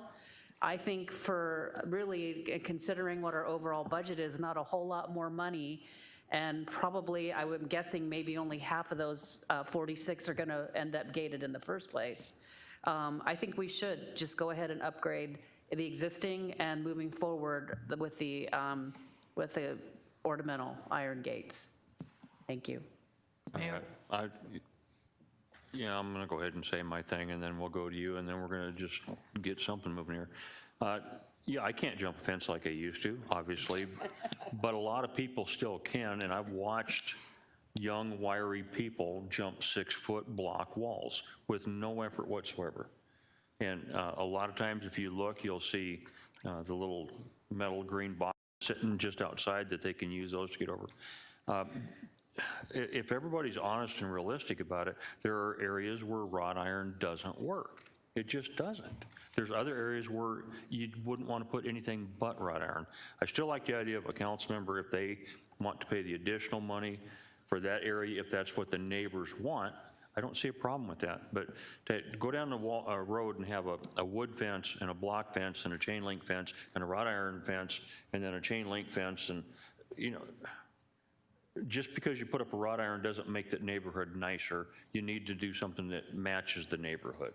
And not all neighborhoods are going to be wrought iron. Not all neighborhoods are going to be chain link. Thank you, Mayor. I would just point out that, just doing a rough count, and it may not be totally accurate, there are 9 alleys in Saguaro District, 14 in the Beryl District, 1 in the Yucca District, 10 in the Cactus District. All others are in the Ocotillo District. So maybe, Ray, Councilmember Malnar, you can afford to subsidize from your council funds those 9 gated alleys that you want to upgrade. And maybe Councilmember Turner can afford to upgrade upgrade the gate style in the 14 Beryl alleyways. And the 10 in Cactus are already gated, but they would need to be upgraded as well. And that would have to come out of Councilmember Hughes' district funds. But when it comes to Ocotillo, you've got the majority of the gates. There's no possible way that out of your district. So then we have to supplement. That's right. And the supplementation comes out of the general fund because there's no other source of funding. It just seems to me that we started a pilot program. There have been very few complaints, if any, about the style of gate being used. And that to remain consistent, I do not like the idea of giving one area of town an option to upgrade and do something different. I really don't like that. That's not right. I think, and again, I will say that I think the standardized program that we initiated is the program that we should continue to use. And A, he was the one who asked for the pilot program, and B, he is representing the voices of those people who apparently the majority have no objection to using the galvanized fencing. And that's where the majority of the gates are going to be. They're not going to be in Saguaro or Beryl or Yucca or Cactus. They're going to be in the Ocotillo District. And I think it's important that Councilmember Aldama's opinion on the issue be seriously considered. Thank you. Who else? Mayor, I'd like to go. Good. Thank you, Mayor. You're right, most of the alleys in the Cactus District have already been gated in. And the neighbors like it. I had 0 complaints on the type of gate they use. They're just happy that there's no access to their alleys any longer. I haven't had one complaint. Mr. Phelps. Mayor, members of council, just a couple of things then, just to kind of re-clarify. One, the current program is being funded through our enterprise fund. So that is actually a cost that's being picked up throughout. All the ratepayers are paying for the existing program. You could certainly, we're coming back in, I believe, in 2 weeks with a rate study and rate recommendation. You can clearly, if you wanted to increase the cost of this program, you could, one way to fund it would be through our rates by building that in. Again, I'm just saying this is a way that it could be done. I think but I also agree with that you should be careful not to burden one district using council district funds because I know there's a lot of other demands in this particular district. So I would, somewhat caution there. And again, this is obviously a decision. Again, the only thing we couldn't really get would be an O&M cost, but we do know that there will be a slightly different. We'll see if we can get that cost. The final thing is, we would recommend then, if the council is decided to upgrade in one form or fashion to an ornamental style, our recommendation would be to mimic the Phoenix style so that provide opportunities for consistency with bidding.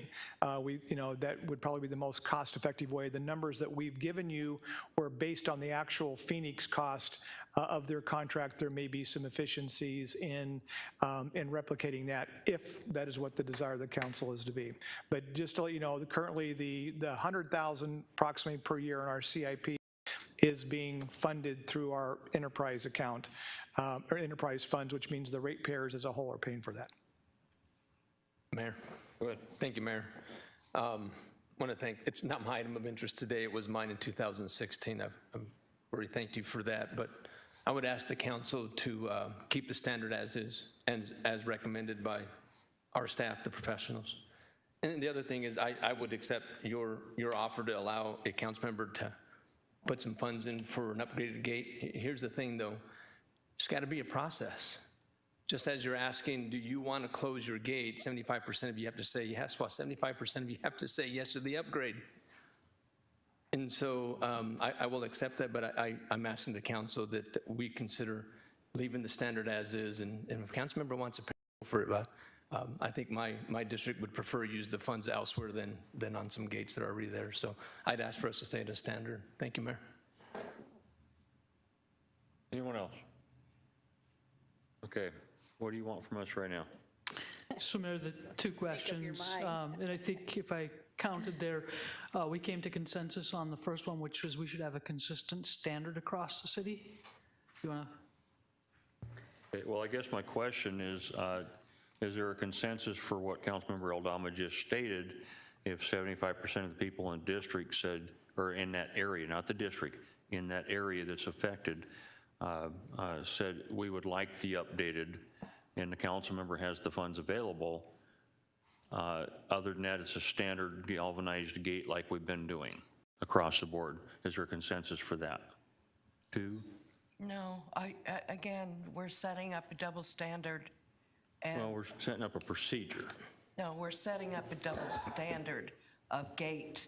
Now we're going to have two different versions of gates. Those that can afford or want the nicer gate, and those that don't care and just want their alleys closed. So no, I can't support Okay. Consensus? There is a consensus. Your second question? Mayor, I think you covered that with the one statement. I think we got both. Okay. Okay, moving on to item number 4, Ms. Bauer. Council item of interest bulk trash placement in alleys.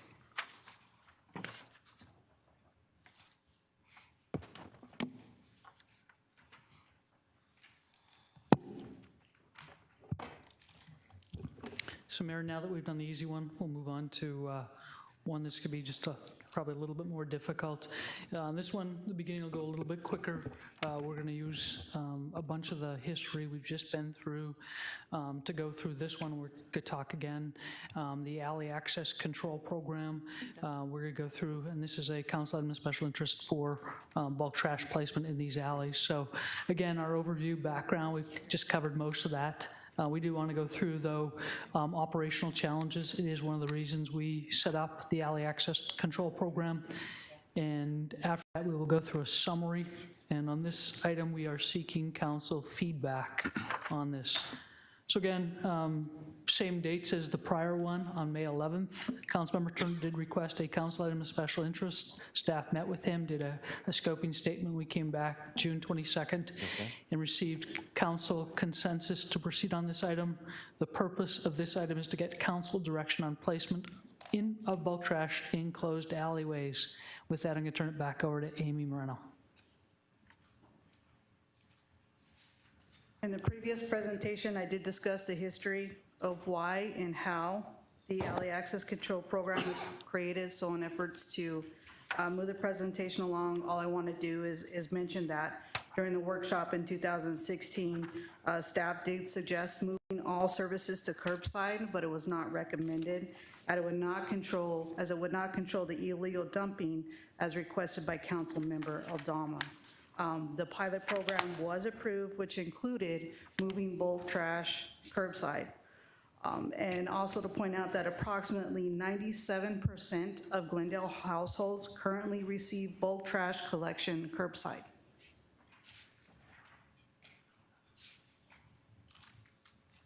Prior to automated equipment services, services were provided by staff that hand-loaded debris in the smaller types of equipment. I did grow up here in Glendale, so I did witness that as I grew up. But providing hand service was easier to do in a smaller confined area, but due to the heavy lifting of items, staff experienced a high number of industrial injuries. It was also a challenge to keep staff, as the work was very physically demanding, especially in the summertime and the outdoor elements here of Arizona, as we're all aware of our Arizona heat here. But as the automated equipment entered into the solid waste industry, those industrial injuries did decrease and the productivity increased. Equipment in these two pictures were used in the late 90s to the early 2000s. Although most of the staff from that time period have retired, there are still a few of us that still remain here within the city, within the field operations department. If you take a look there at the left-hand picture, if you notice there's a person standing on the other side of the pile, that person is still currently employed. That is Ernie Reese, our landfill superintendent. Along with, I have some other staff that are still around. So with those employees, they were able to provide some historical information on equipment and operations from the late 90s and the early 2000s. But continuing with the picture on the left, that is a Kubota Tractor. That tractor replaced the need of staff to hand load entire bulk trash piles into equipment. The Kubota had an open or unprotected cab. It had a small bucket with grapples. The grapples would open and close, allowing the equipment operator to basically bite down on a pile of debris, then transport that pile and dump into another vehicle. The width of that tractor was about 4.5 feet wide and was about 13 feet long, and it still could provide services in confined locations. Although the Kubota was faster at picking up debris, staff did experience downtime, having to transport it out into the field on a trailer. When it was in a neighborhood and had to move from one neighborhood to another, the tractor operator would have to drive the tractor back to the trailer, load it up, secure it with chains, attach it to the vehicle would move to another location, and then the tractor would have to be offloaded and the process would continue. So during that time, we lost a lot of productivity. If you take a look at the picture on the right, that is a picture of a truck and trailer that was used. The width of both the truck and trailer was about 8 feet wide, with a combination length of approximately 48 feet long. Both the truck and trailer could hold up to an average of 4 tons. That again is both of those, because it didn't have any compacting ability. When both were full, that equipment operator would have to tarp both the truck and trailer before driving out to the landfill. And that was so no debris would fall out of the truck during transportation. Once at the landfill, the equipment operator would have to pull into a special unloading area where he would have to take off the tarps. And they were very cumbersome, so it could take the equipment operator up to 30 minutes to get those tarps off. Once the tarps were removed, the driver would proceed to go to the dumping location where he would have to back into a location that was pointed out to him. But in order to dump the trailer, both the truck and trailer had to be aligned, so they had to back into a straight line. As we know, the landfill is not very even, so it could take the driver multiple times to be able to get it backed into where he could actually dump it. Once the trailer was dumped, he would have to drive the vehicle back down to the special unloading spot, unhook the trailer, then drive back up to the disposal area, then unload the truck portion of it. Then once he was finished, you would have to drive back down to the special loading, hook up the trailer, and then back out to route. On an average, that would take a driver about 2 hours to do that. Today, our turnaround is about 45 minutes to an hour, just depending on your location within the city. This is a picture of our current service equipment. So as we experienced growth in residential developments in the early to mid 2000, bulk trash tonnage started to increase every fiscal year. So staff were always researching methods to provide a cost-efficient service in order to keep solid waste rates as low as possible to the customers. Staff found that automated equipment had become more efficient. They also became bigger with the ability to pick up and hold more debris. The Kubota was replaced with the case tractor, which you can see is in the picture there on the left-hand side. The case tractor now has an enclosed cab, which protects the equipment operator from any flying debris while providing service. The bucket and the grapple system is bigger and is able to pick up over twice the amount of bulk trash debris per bite compared to the Kubota. The case tractor is about 7 feet wide and 7 feet long. That makes it over 3.5 feet as it is driven out to service locations, which created operational efficiency.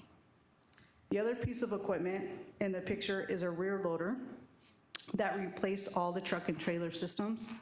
A rear loader is approximately 10.5 feet wide and 27 feet long. It can hold up to an average of 8 tons per load. Today, a bulk trash crew can collect between 18 and 21 tons per day compared to 8 tons per day using a Kubota and truck and trailer. In order to provide efficient service, equipment such as these are needed to meet the ongoing annual tonnage trend and to keep operational costs as low as possible. But with bigger equipment, it is difficult to operate equipment in confined space, such as an alley. Here's some background on alley dimensions. A truck, the average dimension is about 10.5 feet wide and 12.5 feet high and 27 feet long. If you take a look at the picture on the left, from the edge of the roadway to that irrigation box is 10 feet 2 inches wide. On the right picture, The width of the roadway from the face of the container to the end of the asphalt is approximately 9 feet 1 inches. That means that the driver has to drive on that easement part in order to get around such areas as these. We do have a standard when it comes to new developments. The fire department does require a drive aisle or drive lane to be at least 20 feet wide to allow truck access, and we follow that same guideline. Next slide, please. Now I'm going to go over some operational challenges, a little bit of background, some enforcement, actual incidents, and some potential hazards. Next slide.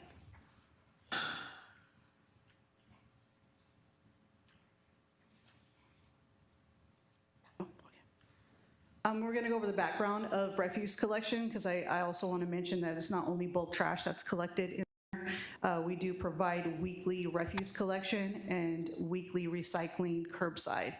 So I'm going to attempt to try to talk through a service. So if this is a dump service that's going on right here. So if you notice the black container that's in the front of the picture there, that's a 300-gallon container. That container is just over 4 feet high and 4 feet wide. And then if you notice, the placement of the container is just off of the pavement. Now, if you take a look at what's going on behind that, the truck actually has one of the 300 gallons in the gripper. Notice that the location of that container is closer to the pavement. And the reason for that is he needs to create space between the truck and that service wall. So take a look, if you notice on the left-hand side of the vehicle, the space is so small there. He has to get as close to that other side of the alley to create that space. So the reason why he needs that space, as soon as he goes to grab that container, the natural motion of the arm of the truck is to kind of tilt that container and kick it out a little bit. So he needs to have that room so he doesn't hit the wall. So as the container goes up inside the truck, up to the top of the truck, which is in the box up at the top there, notice that you can still see the container. So there's going to be anywhere from 2 to 3 feet above the vehicle as he's sitting there waiting for it to dump. So as I just discussed, the truck is already pushing 13 feet high. So that's adding additional height to where he needs a clearance of 16 feet to be able to service that container without hitting anything above him. Next slide. If you've ever driven the alleys after bulk trash collection has been provided, you'll find that there's items that start to get placed out almost immediately. This picture was provided by the refuse equipment operator of an alley 2 days after bulk trash was serviced. The view is from the operator's perspective, looking out his windshield. If you look at the bottom of the picture, you can kind of see the reflection of a cup there. The operator, he can't drive through this alley because of those items that are there in front of the truck. So he's got a couple of choices that he can go through in order to either continue on or try to get himself out of there. So one of the choices is he could get out himself and he could by hand move those items out of the way so he can continue on, which puts him in a spot where he could get injured. He could call in for assistance. You can call a supervisor or foreman. In doing so, he's going to sit there and wait for them to be able to come out to assist him to move those items. So it's going to cause a delay in service. He could try to back out of that alley and then report that to the inspection team so they can go out and investigate the pile. I will tell you that it's going to be more than likely that the people around that pile, they're going to claim to have no idea where those items came from. They're going to claim that it's illegal dumping. So then the last option is that we will actually have to pull a crew out of an area to be able to come down and service this alley so we can continue to provide service. So that is not only going to delay the refuse service, it's gonna delay bulk trash, because now a crew, this could be all the way down in the Ocotillo district down south, and the crews could be all the way up in the Cholla district up north. And it's gonna have to take a crew all the way down to come and pick that up. So Mayor and Council, what Ms. Moreno has just described to you was the impact to solid waste. There's also the impact to the residents as well. So if the residents are expecting that 300-gallon container, that refuse container to be picked up today, we may not be able to pick it up today. We may have, and it may be delayed. So it's not just the impact to solid waste, it's the impact to our residents. And this photo means a lot to me, and I'll bring this back towards the end. I was talking to one of the solid waste drivers regarding something else, and he showed me this picture, and that's what we wanted to show it to you. He was describing to me the challenges to get his job done every day.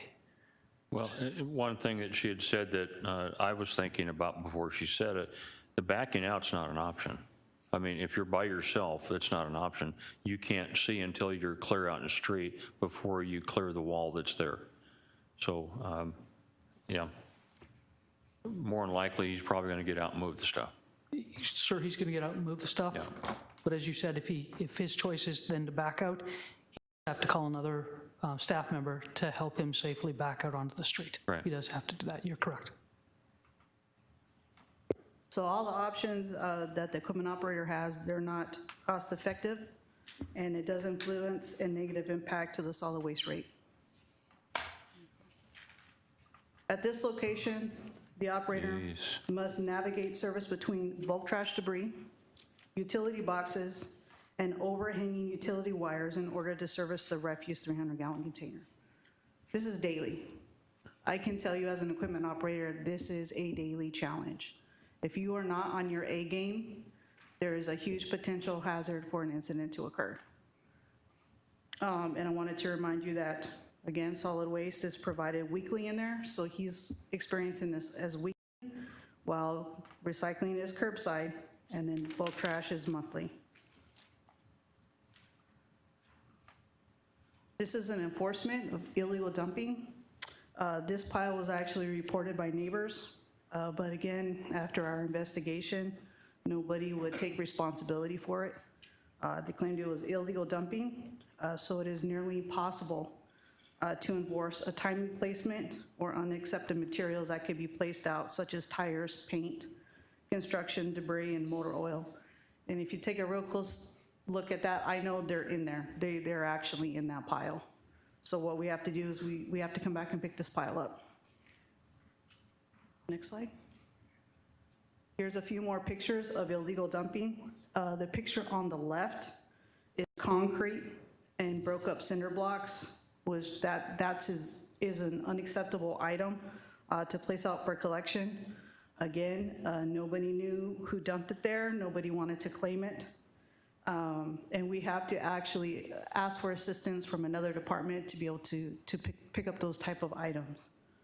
In the other picture, if you notice, you don't see any the refuse 300-gallon containers, because services are curbside for them, but it doesn't stop the illegal dumping that occurs in that alleyway. So this is a picture of unbagged household garbage. You can see it there.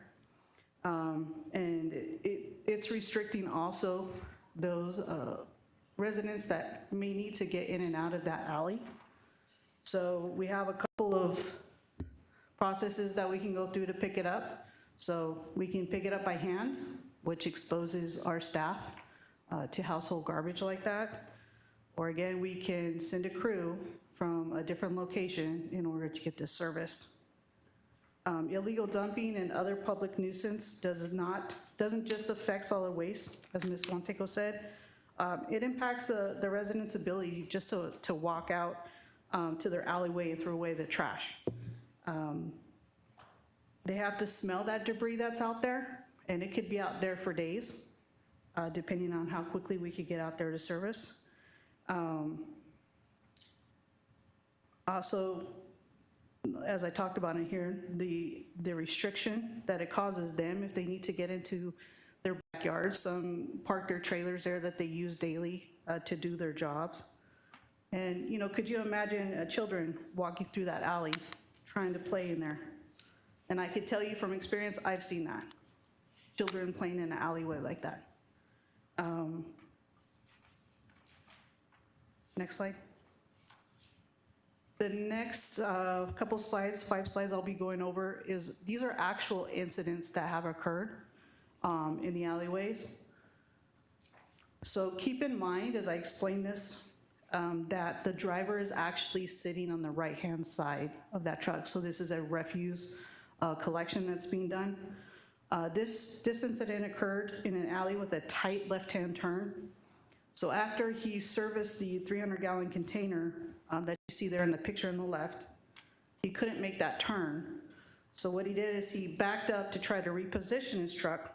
And when he did that, if you take a look at the right-hand picture there, where the yellow arrow is pointing, he caught the electrical line with the hinge that's on the top of his truck, and he pulled it down.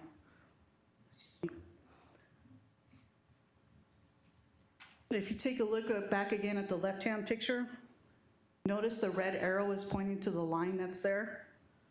There was so much pressure that was put on those lines that the pole, it pulled the pole, the pole's leaning. And then that pressure caused more tension to go through the lines, and it damaged a transformer that was along that alleyway, and it caused a electrical outlet, or electricity outage in the neighborhood.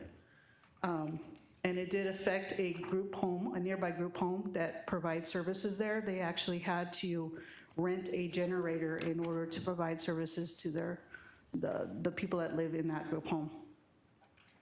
Slide. Here is another utility cable line. It's hard to see, but the yellow arrow is actually pointing to a live wire that's laying across the alleyway. You can see the gentleman that is also to the left of that picture. He's from the power company, so he's on site there. He's working to get that fixed as soon as possible, and then you see the PD also in the alleyway. Again, it just doesn't affect solid waste, it affects others.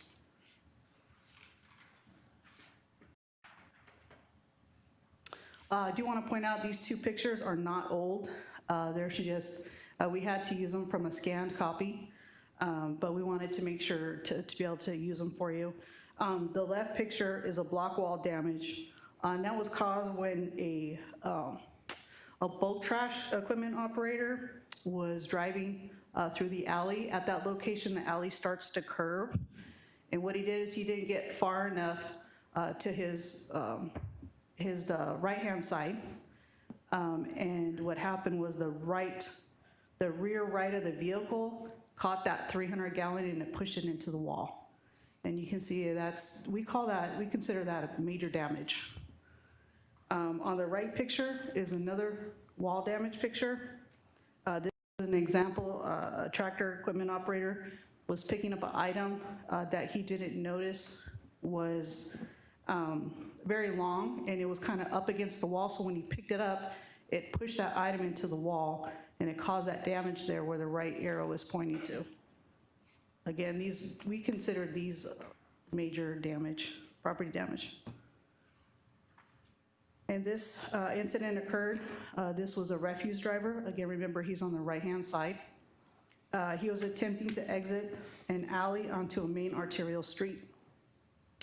At this location, the operator has a slight blind spot as he has to look over the fences that are there, and then pass a utility pole that's just outside the alley exit to your left. You look at the red arrow, you can actually see that is the shadow of the utility pole that he has to look past. So as he started to approach, it looked clear. He started to exit out of the alleyway onto the main arterial street when he noticed a vehicle coming at a high rate of speed. So in order to avoid colliding with that vehicle, he had to make a sharp right-hand turn, and his tire caught the wall right there and caused all that damage. So again, we would consider that major damage, and we estimate that cost to be around $5,000. And that $5,000 does include like staff hours that investigate the incident. All incidents are reviewed by a safety review committee, and then also the cost to repair the wall. Our last incident is a natural gas line that just occurred this past summer. At this alley location, the area where you see the scattered debris, that's all a dirt area, and it's very well known for illegal dumping.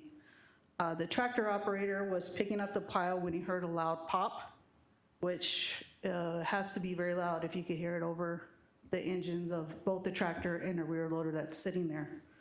And he could smell the gas that's escaping from that pipe. So he acted very quickly. He got everybody out of that alleyway. He contacted 911.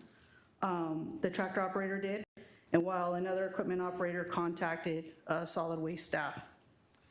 Glendale Police and Fire Unit showed up swiftly, along with the City of Phoenix Fire Department, Southwest Gas, and then there was also an underground utility location and damage prevention team that also came out. The area was quickly blocked off while the gas company turned off the gas. All the residents within the area were notified to stay away. The steel line that was damaged had been installed in 1947. We found that out at that time. And most likely it was required to be buried approximately 12 inches below grade, as that's a current requirement today. But somehow that gas line was exposed above the dirt level, and with the bulk trash items on top of it, the tractor operator had no idea it was there. So in this situation, we got very lucky because this could have been a catastrophic event. We could have had an explosion there. We have no idea where underground utilities are buried in alleyways. That can create a potential of another event such as these occurring. So we have no idea in the easements where any of those could be located. The estimated expense for this major damage was over $12,000. Again, the cost includes all staff hours for PD, fire, solid waste, the staff investigation, our safety committee review, and also the gas company repairs. I didn't specify cost for each incident that I just discussed with you, but there is a cost. There's a cost to every single incident that occurs. And again, that negatively impacts the rates to our customers. And I want to just point out that the equipment operators are very skilled. The staff that we have are very, very skilled operators. I've witnessed a tractor operator actually pick up a penny off of the ground with his bucket. That may be not significant to you, but can you imagine operating such an equipment as that? I've seen them drive through and get through areas that you would never imagine driving through in your own personal vehicle. They're amazing staff, but we still do have situations like this occur.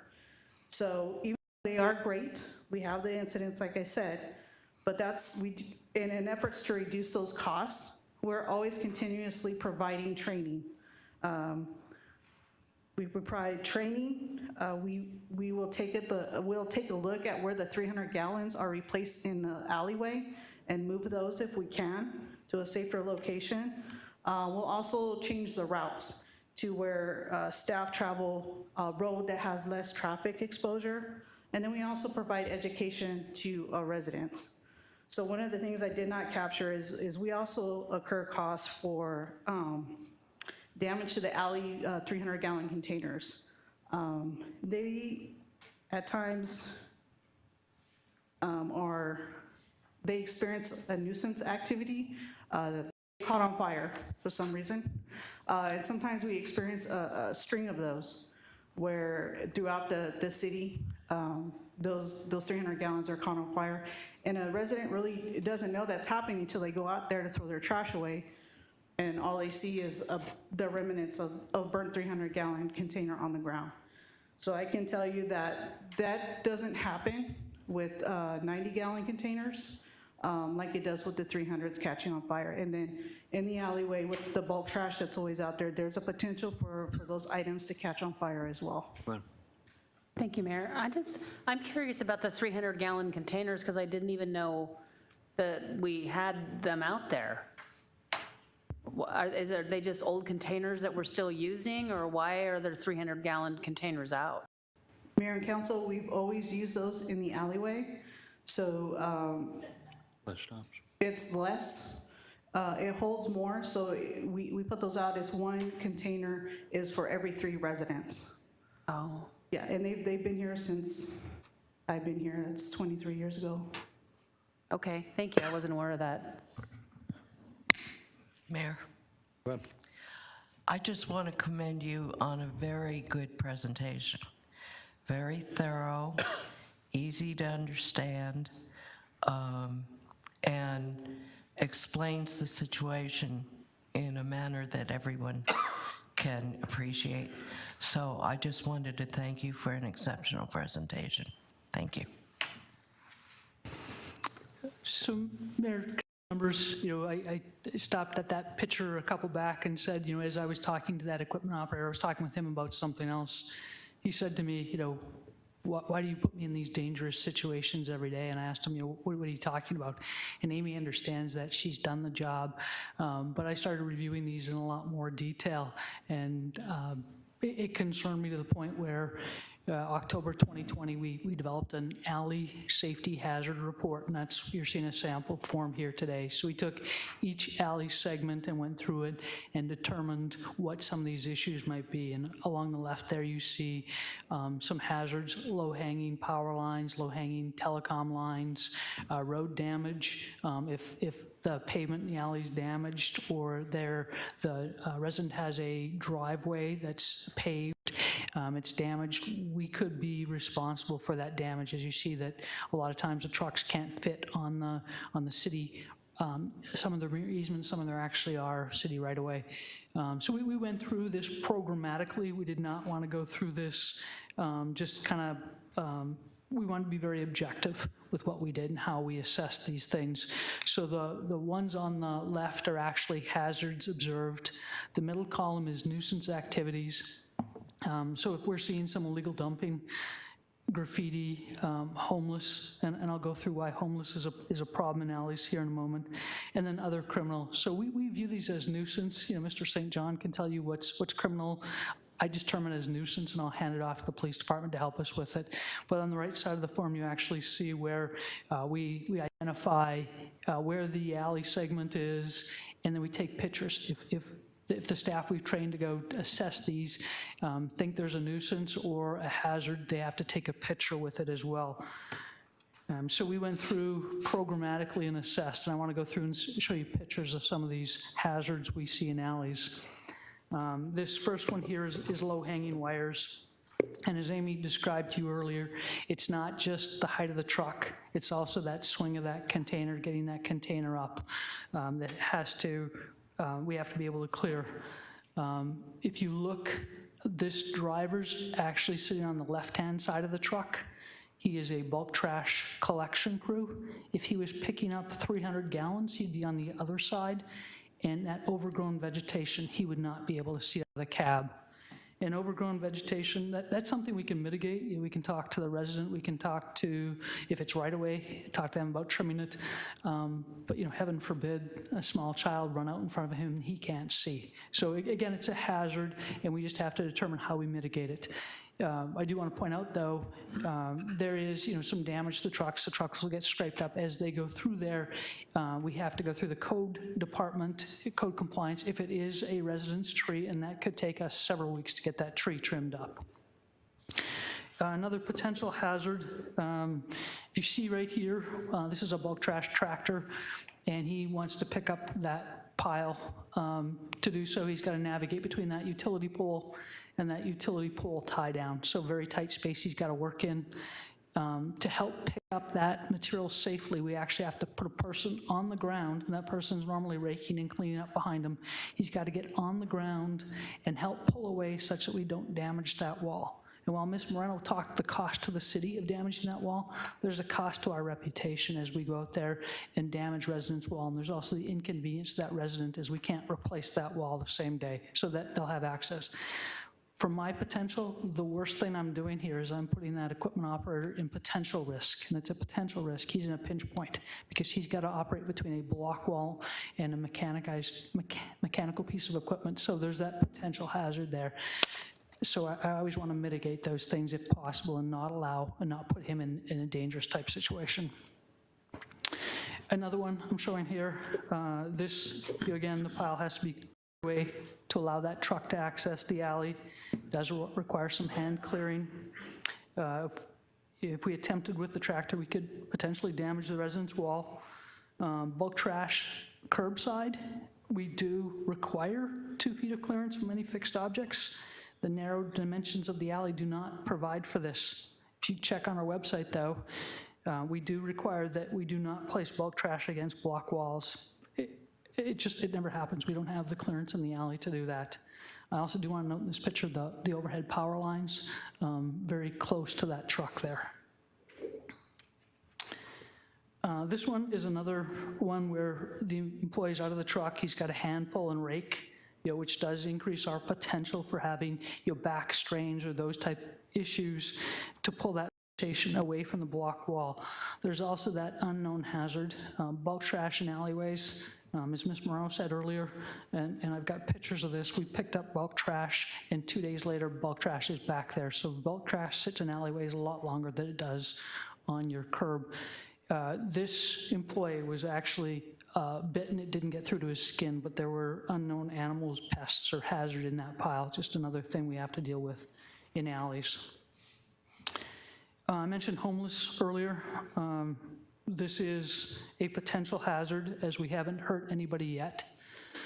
This is, you gotta remember our equipment operators out there, highly trained, skilled people, but they see this as trash, and their role is to pick up that as quickly and efficiently as possible such that they can move on and do the next.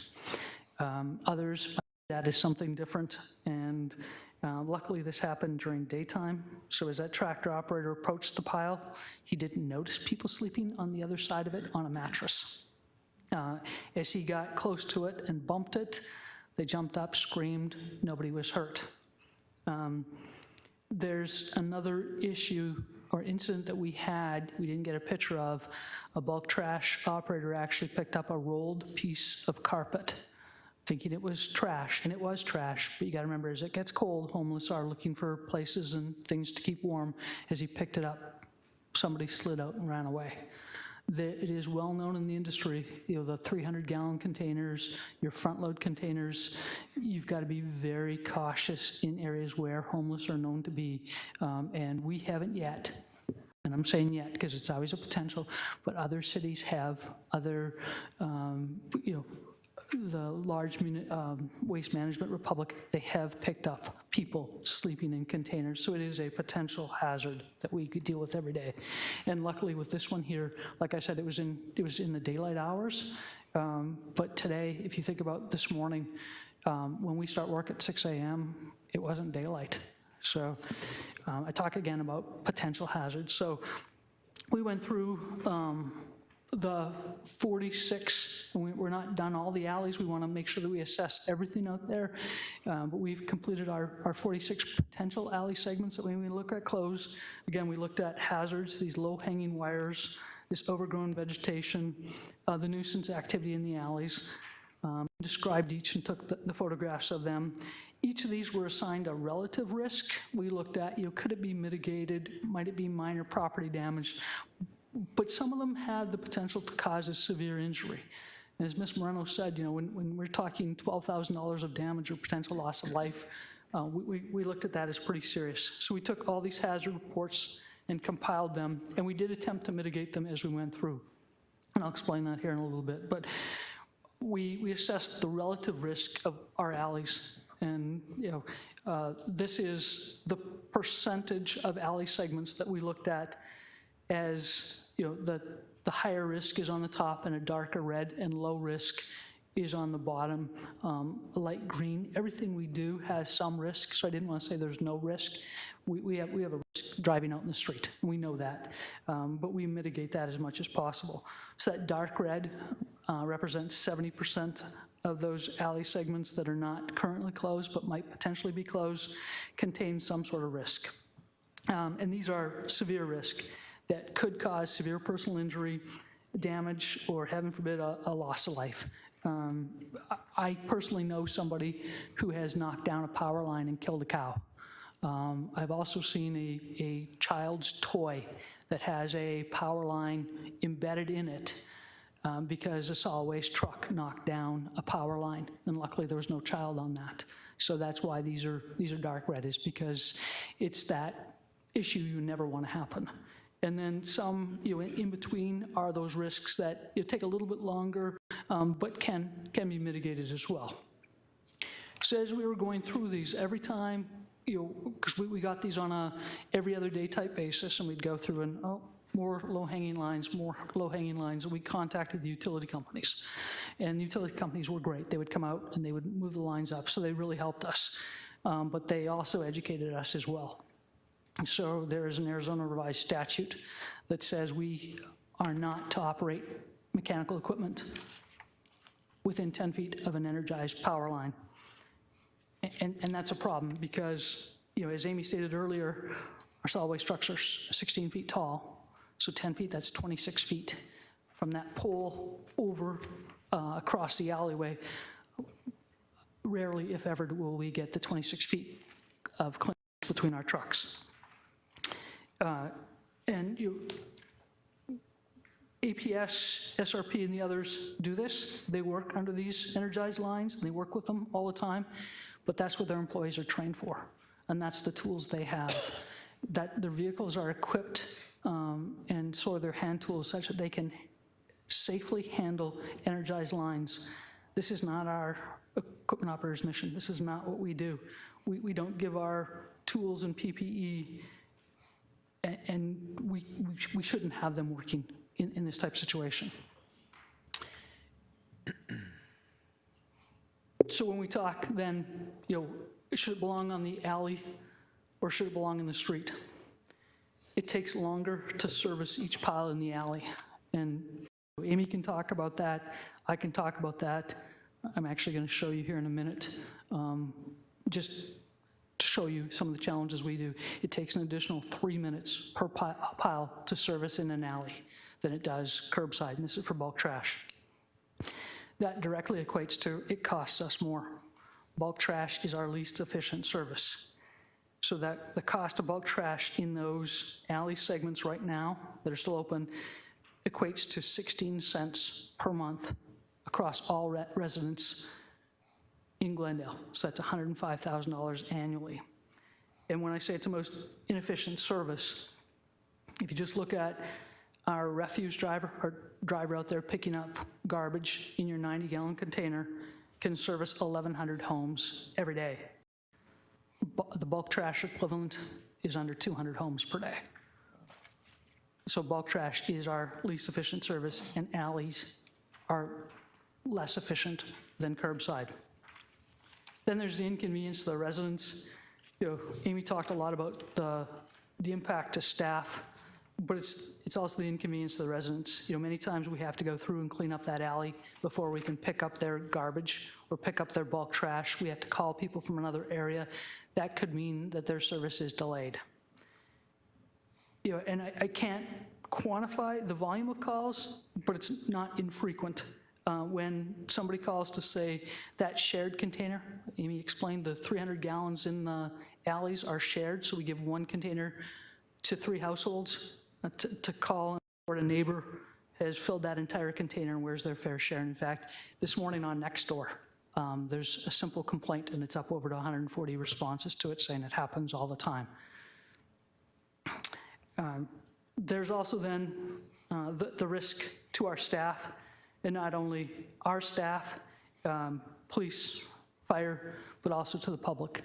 And it's that leaving their block wall in the back potentially damaged and allowing people to get into it that way. So alley collection for us is less efficient and more inconvenience than street collection. Just kind of to summarize, we made statements here that it's more inefficient and it's less effective. I'd like you to indulge me and just watch a video, if I can get the mouse to work. There we go. So we actually invited our media group to come join us. And so this was taken by Mike, who does a lot of videoing here for the city. We're actually in a pickup truck, and he's just going to video going down an alley. None of this was staged. This is all what they took. This truck, did encounter another vehicle and had to back out. As the mayor stated earlier, you never want to have a solid waste truck backing out of an alley. And luckily, Mike, in that situation, helped back us up. This is, this driver needs bulk trash, so he's sitting on the left side. He's got to navigate this corner. Our equipment operators are highly skilled. We've won national competitions, and like Amy said, we can pick up a penny. He can't make this turn without repositioning several times. And even though this guy is great, you'll notice here in a second, he's not driving that truck anymore. He wasn't good enough to make that. And this is Mario Vasquez. Mario has won the national awards. It did take him over 7 minutes to take that corner. So for your time, I did not show you all that 7 minutes.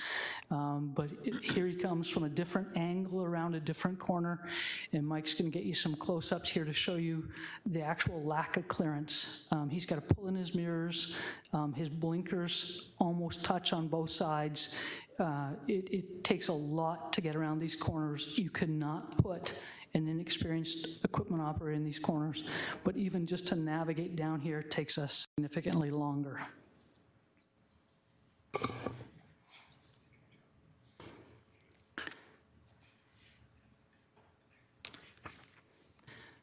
This here you'll see he does require a spotter because he can't be looking at all 3 points at the same time. You see how very close he comes there. Again, this is Mario, and this is what he's done for us for 20-some years. Probably one of the best equipment operators we had, and it takes us significantly longer to maneuver and collect in the alleys. So on the streets where we can operate, on average 10 miles an hour, we can't in the alleyways. So here's another angle as he's trying to get through that corner. So all 3 points, he's within fractions of an inch of hitting that block wall. Again, while we repair the block wall, it is that inconvenience and that cost.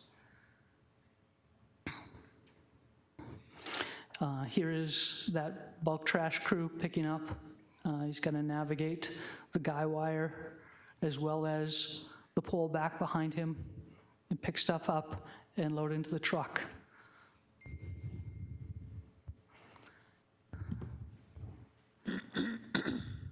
So again, it takes, and what we're showing there is cardboard. It's what was out in the alley that day for bulk trash.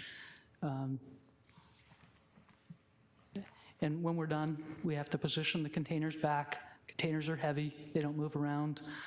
Does require bulk trash to do it.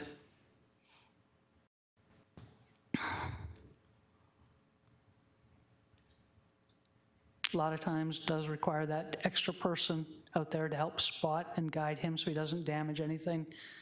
Here we are trying to pick up bulk trash around containers.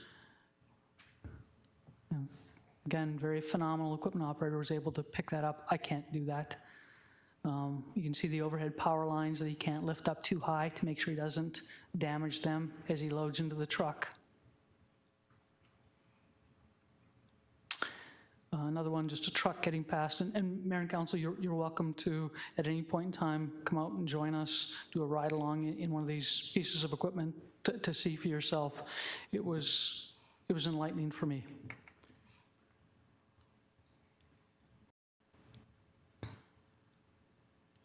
We now move on to what it's like in the street. The street, we've got more clearance. We can attack it from a different position.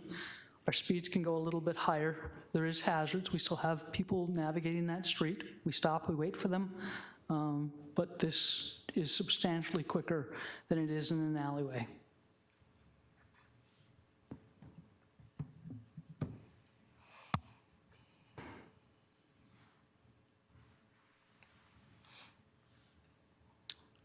I just wanted you to see him pick up the entire pile just to understand the time difference of how much quicker we work in the street versus actually in an alleyway.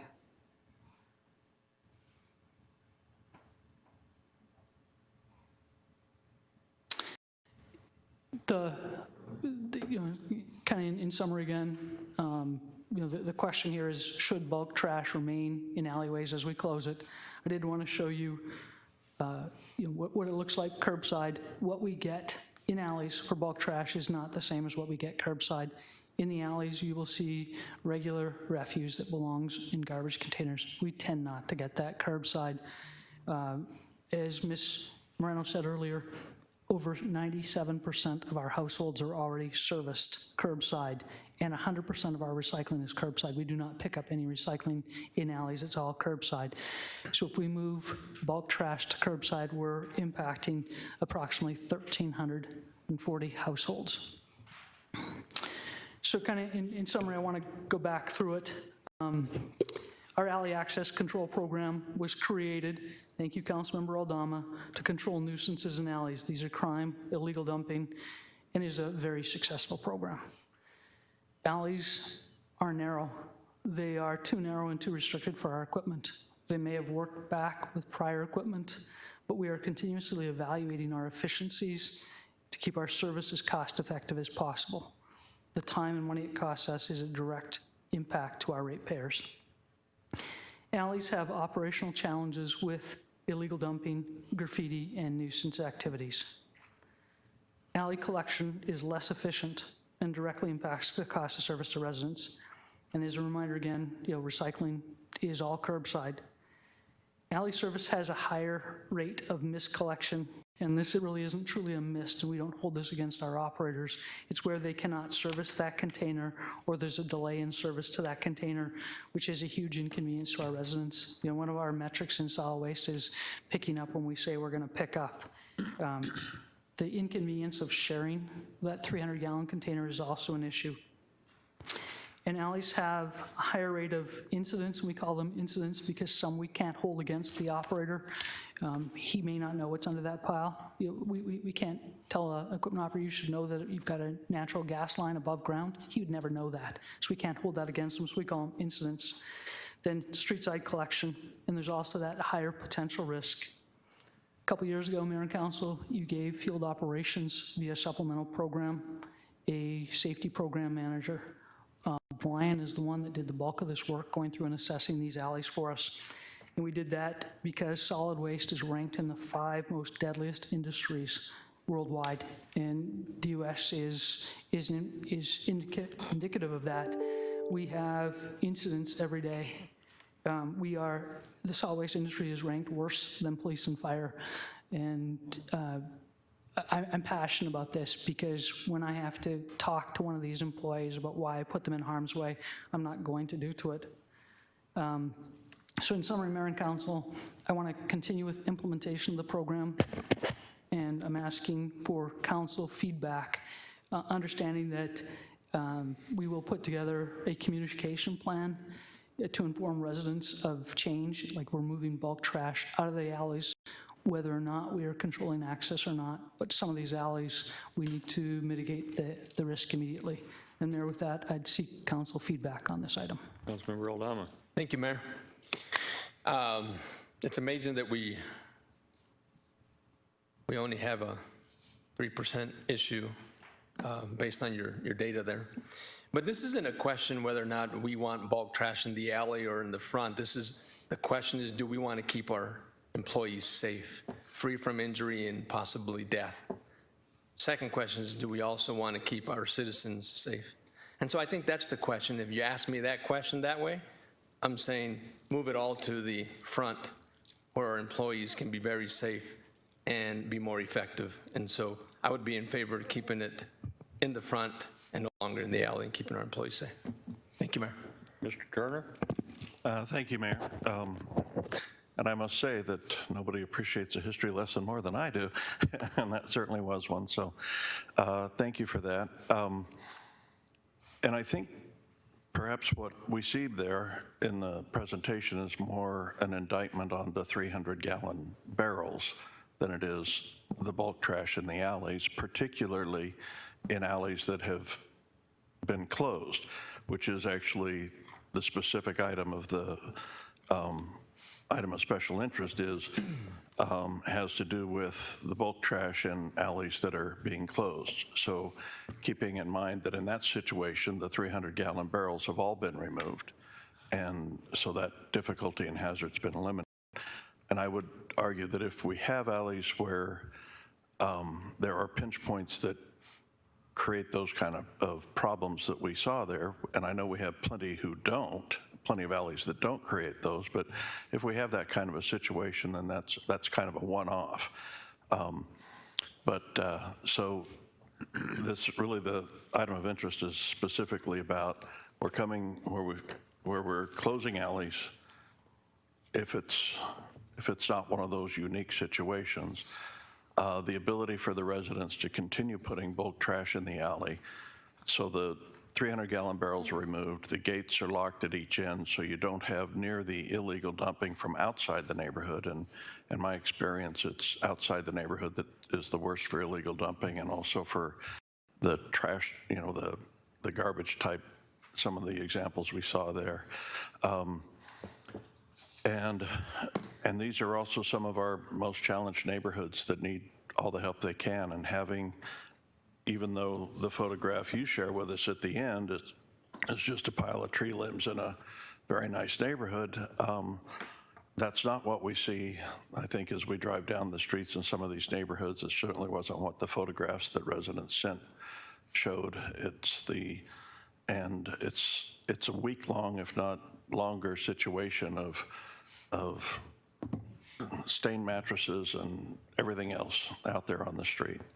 And I happen to believe that in these alleys that are being closed, that, and I do agree, we have a very skilled and professional staff in solid waste and bulk trash, and I'm concerned about their safety, but I'm also concerned about these neighborhoods and the appearance, and in many of them, there's a perfectly good alley in the back. Perhaps additional enforcement, perhaps some signage could take place of this. I see where the guy wire from the power pole comes down, and maybe the resident thinks, oh, this is a good out-of-the-way place to put it, without thinking, how are they going to pick it up? May not even know how it gets picked up, but some signage in a location like that might alleviate that problem to some extent, particularly if the alley's been closed, which is what we're discussing here today. So I would like, unless there's a specific issue in a specific alley that makes bulk trash collection a hazard, whether the alley's closed or not, I would like to think that in these alleys that we're closing, it's not necessary to require the residents to put the bulk trash out on the street, that keeping it in the alley, the gates are closed, the big containers are gone. I think that speed and safety's improved, and certainly the appearance of the neighborhood's improved. Thank you. Member Tomachoff. Thank you, Mayor. I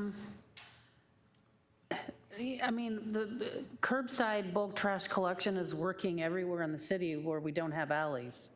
So, I mean, it's, I think there's no alleys in my district, obviously, but, and I mean, we do have some issues with people putting things out that they shouldn't put out, or putting things out too early. That all happens.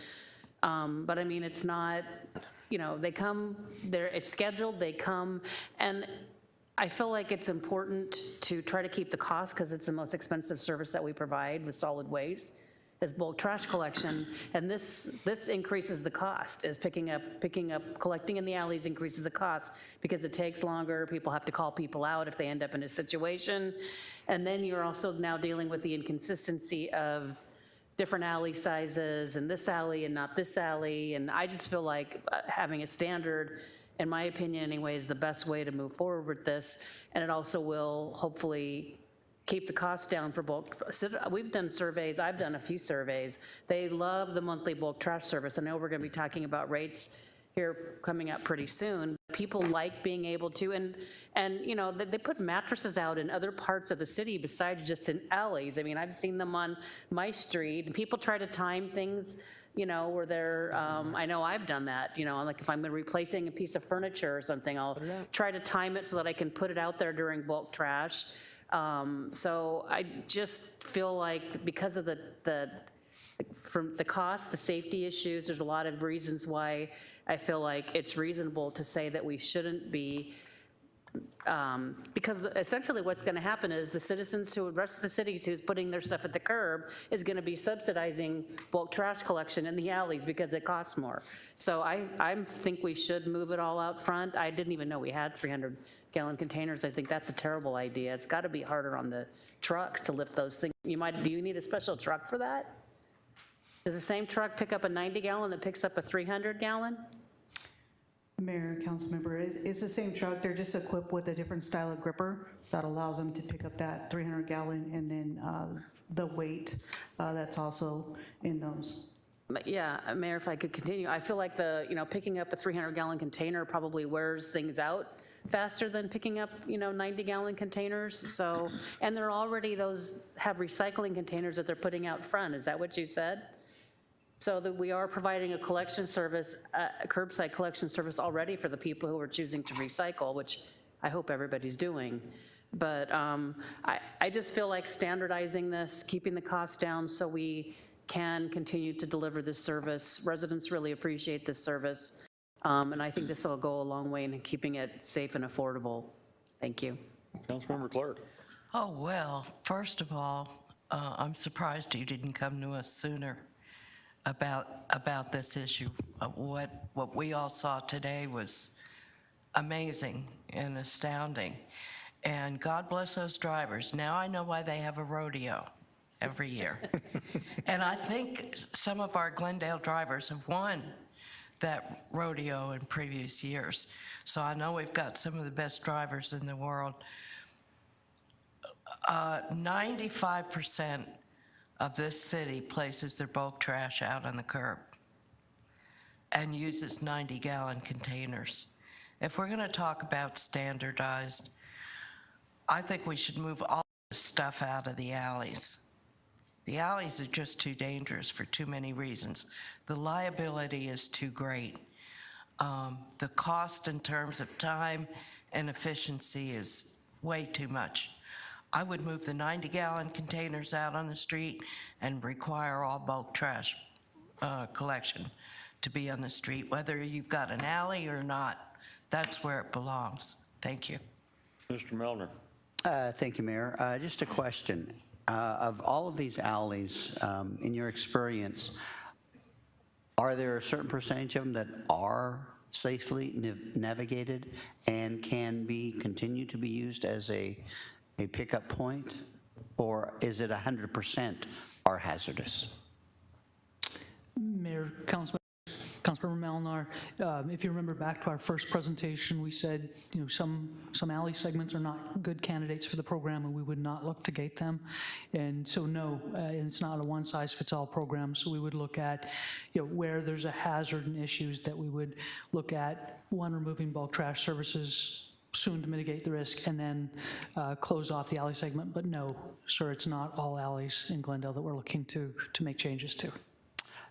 Are you then proposing that we do have a policy that all alleys are changed, or are you proposing that only hazardous alleys be changed in this policy that we're talking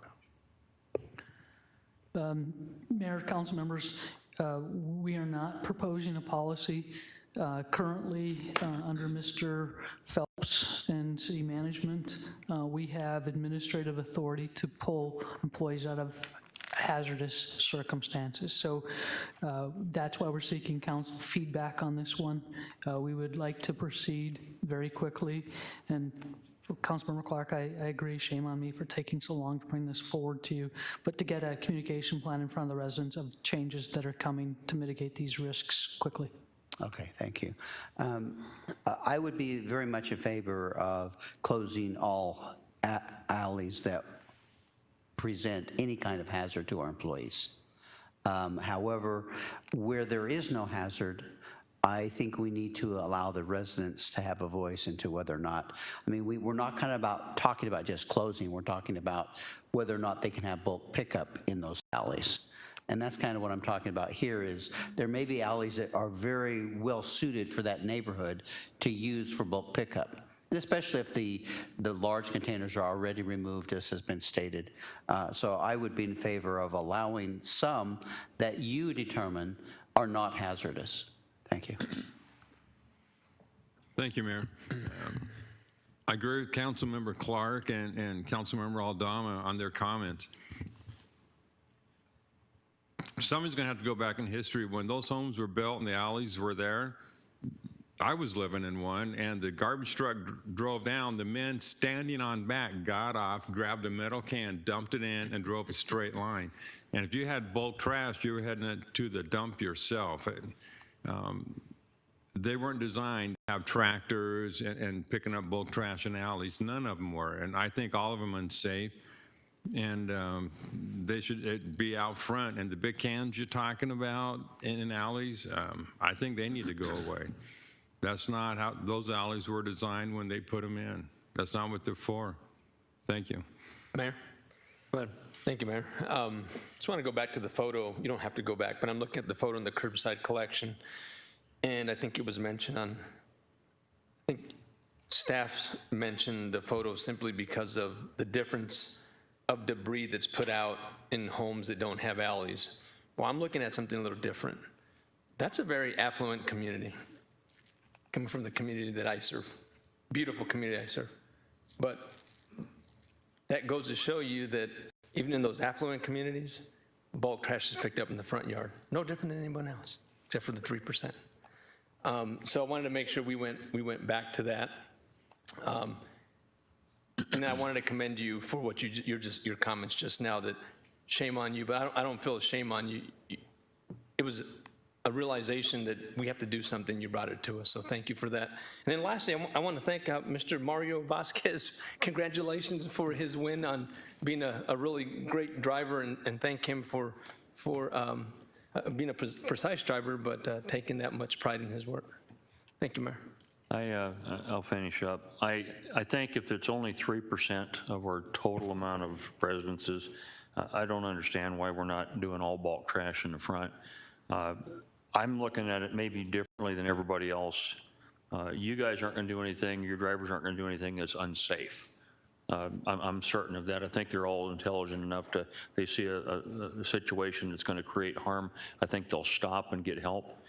I commend you on what you're doing as far as trying to make sure that they stay safe. I'm looking at it differently, that we're going to be looking at bulk trash.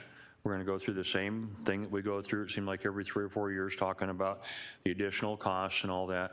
I don't want to raise taxes. I don't want to raise fees to anybody. And if we can save fees by doing bulk trash in the front for everybody, I think that just gives us an opportunity to keep rates lower for everybody, not have to increase them. I would be in support of doing the recommendation, putting all the bulk trash pickup in the front. I know that you're not looking for a consensus. It sounds like we have a consensus on that from what I've heard so far. Yeah. And go ahead. Thank you, Mayor. Just because before we move on, the illegal dumping, though, I mean, I know you said nobody takes responsibility for it, but once we do this and we're not going into the alley anymore, will there be some other policy or something that we're going to need to, because I mean, we shouldn't have to pick it up, I agree, but I mean, is it going to be like if 2 times we have to go out there and clean up an alley, we're going to gate it whether you want it gated or not? Or, I mean, is there, how are we going to, because I don't know for sure, unfortunately, I don't have enough faith in everyone that people aren't still going to do illegal dumping in the alley. And it probably, because of the magnitude of some of that stuff, I would imagine it was probably somebody who lived in there. I don't think anybody took all that and took all the time to, I don't know whether it was or it wasn't, but has there been any discussion about what we're going to do about that? Mayor and council members, Councilmember Talmadge, enforcement is an issue in alleys, and that's what Ms. Morano was trying to get to earlier. When it's behind your house and you don't see it every day, people don't take responsibility for it. And it's always, that's not mine, that's somebody else's, and you can't prove it because it's both shared alleyway and that shared 300, we can't enforce against them. We can get down to the point where we can almost prove it. The prosecutor will not take that case, and we cannot do it.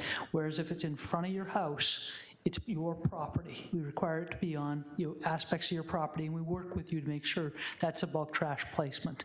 When it's in front of the house, we don't have those same enforcement issues.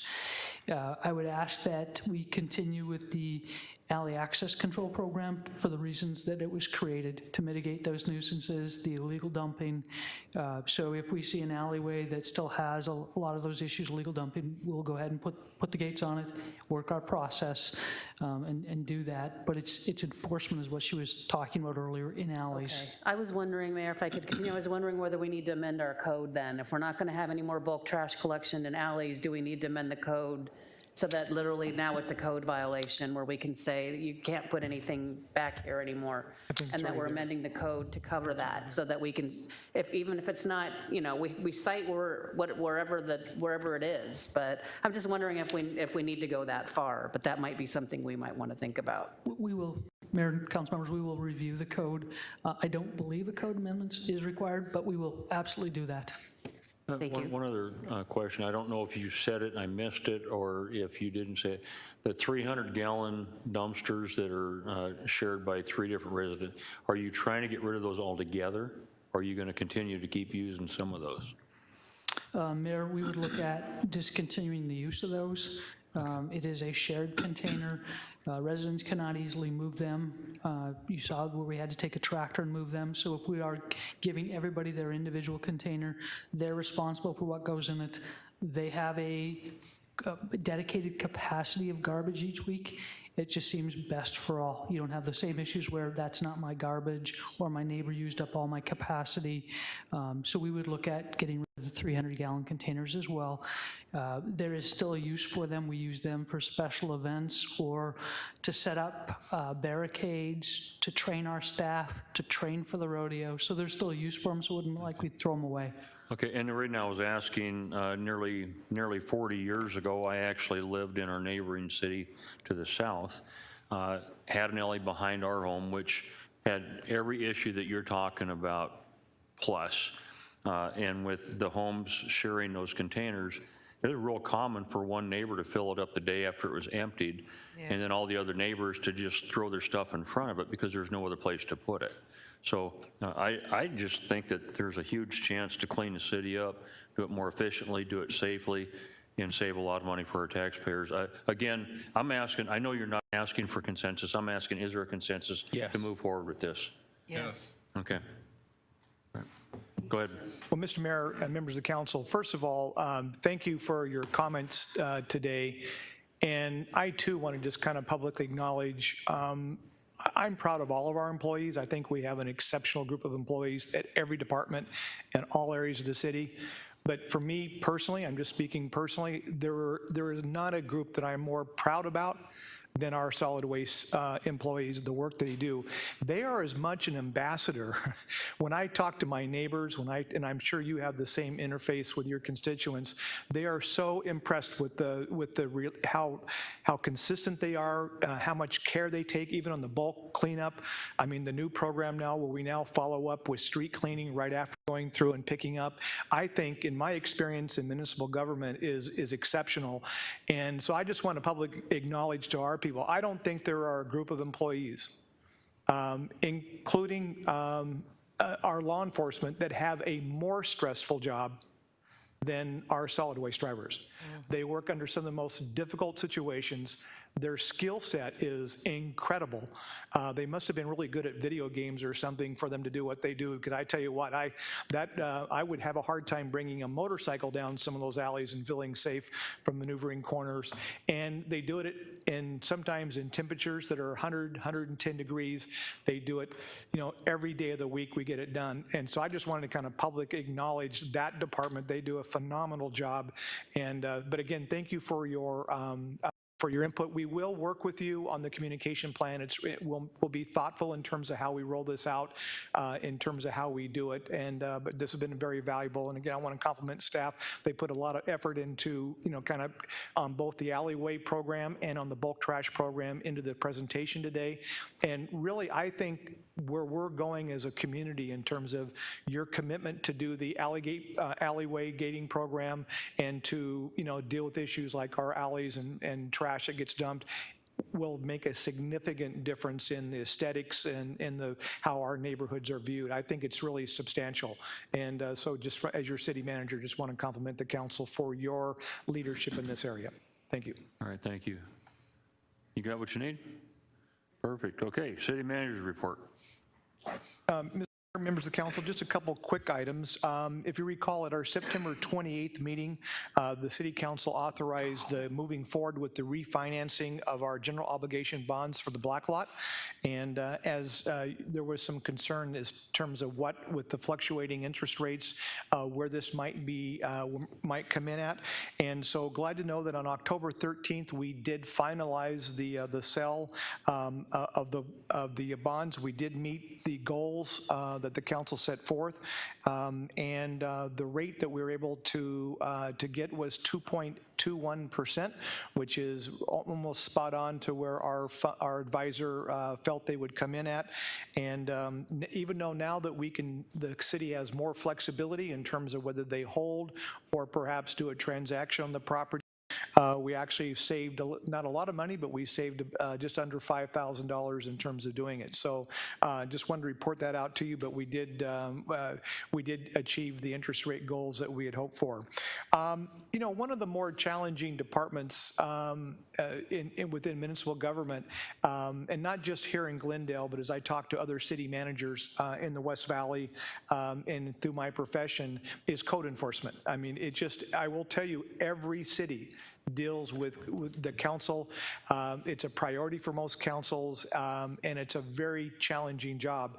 You know, Deputy City Manager Rick St. John, of course, has been kind of focusing on this on my request, and he is about as skilled as they come, and he will tell you very, very challenging things. However, I will say I think we're making really good progress, and we're excited to know that the City of Glendale's Code Compliance Division was just awarded the National Code Department of the Year Award, and this was provided by the American Association of Code Enforcement at their annual conference. So just congratulations to our team. We have ways to go. We're still working on getting better, but I do want to acknowledge all the great work that they've been doing. And then finally, on October 14th, the Glendale Industrial Development Authority approved a scholarship donation of $20,000 to the Helping Hands for Single Moms program. And we're real excited about that. It's something they've been doing. But what was unique to it, it's for moms going through to get a degree, and it's either at Glendale Community College or at the ASU West campus. But even more importantly is that the IDA grant was recently just matched by 2 other not-for-profits here in the Valley to increase that. So good news for that program. And with that, that concludes my report. Thank you. City Attorney's report. No report, thank you. You want to think about it, maybe, just a little bit? Mayor and council, we do not have an executive session today. Thank you. Oh, that's even better. Councilmember Aldama. None at this time. Okay, Councilmember Clerk. Nothing, Mayor. Councilmember Milner. These are items of special interest are you asking for? I do have one. Recently, I've had several residents contact me regarding an issue we discussed some time ago. It's called pigeons. And we passed an ordinance that prohibited people feeding wild pigeons on public property. Recently, several cities have passed ordinances prohibiting feeding wild pigeons at all. And these residents have been following this, and they're asking us why we aren't doing something as well. So I'd like us to look at creating an ordinance that would ban the feeding of wild pigeons in the city of Glendale. Thank you. Thank you. Councilmember Tomachoff. Thank you, Mayor. I just have one thing. I'd like to at least have a discussion about possibly having Citygate. They did a public safety analysis. I want to say it must have been, I think it was before, it must have been 2015 when they came and did an analysis, I dropped my glasses, on public safety, but I'd like to at least have a discussion about possibly having Citygate do some data and study what is the trigger to provide some method of public safety out in our, what do we call it, the new frontier. So, I mean, they know what to look at, they can analyze it, and then that way we're working with some real data instead of, I mean, I don't know that any of us know exactly we need to be able to plan for it, and I think that would be a good way for us to understand is what are the triggers, when do we need to do it? So I would like to at least have a discussion about engaging with Citygate or some other company that does that sort of thing on what would be the triggers and when would we need to be actually, moving forward with providing public safety out in the new frontier. Thank you. Councilmember Turner.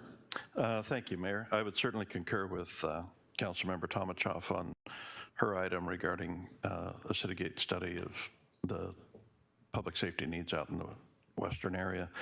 And then tagging onto the conversations we've had today, I would like for staff to come forward with and bring forward their plan or proposal for these bulk trash changes and better informing all of our residents. Again, my district, maybe 1% of it has alleys, but I get bulk trash complaints all the time about things being put out too early or right after bulk trash collection. So I think we need to do a better job of communicating to our residents the schedule, the rules, and then enforcing them after a very brief learning curve. So if staff could come forward with how they do it and what we can do better to get the message out. Thank you. Vice Mayor. Nothing, Mayor. All right, and I actually want to go back and double up on what Mr. Phelps was talking about with code. I had an opportunity, I was invited out to welcome everybody. If most of you don't know, it was held at the Renaissance, and people from all over the United States came out from different cities about code. So that was really good for our city right off the bat, that we're renting hotel rooms and restaurants and our Renaissance and convention and all that. But they'd asked me if I would come back the next day for lunch. I say they, the lady that was running it, and she pulled me off to the side and she said, nobody knows this, but your city's winning an award. And I said, okay, I'll be there. No matter what, I'll be there. The best part of this story is the guy from Peoria, which I don't know how he had part of the planning, overheard her say that while she was whispering. And once she left, he came up to me and he said, she's mistaken. My city's winning the award, and so you don't have to come tomorrow. And I said, but she was pretty adamant about Glendale. And he goes, well, yeah, but she gets confused. It's actually Peoria winning this. And I said, that might be, but I'm going to verify. So we both walked up to her, and she looked at him and she said, no, Glendale is winning the award. Now, Peoria got an award also. I'm not taking anything away from Peoria, but I found it really humorous, the fact that adamant that we weren't winning anything, and yet I think we smoked everybody. So I couldn't be more proud of that whole department. They've done a really incredible job. And I spoke an opening statement, and I had told them all that code isn't my favorite topic, and I've been pretty clear about that. But the fact is we're a society that lives together, and we have to have rules and regulations, and I understand that. And I also told the story about being in Wickenburg years ago. When I seen a Wickenburg motor officer, and on the back of his motorcycle, it had just a small placard, and it said it could be worse. I could be behind you. I said, so code is sort of the same way. You love code when they're at your neighbor's house across the street. You don't like them at all when they're knocking on your door. So again, code, the whole department, you guys, awesome. Thank you for what you do. Very, very proud of you. With that, I don't have anything else. So there being no further business for the council, this meeting is adjourned. No executive session. We're done. Nice.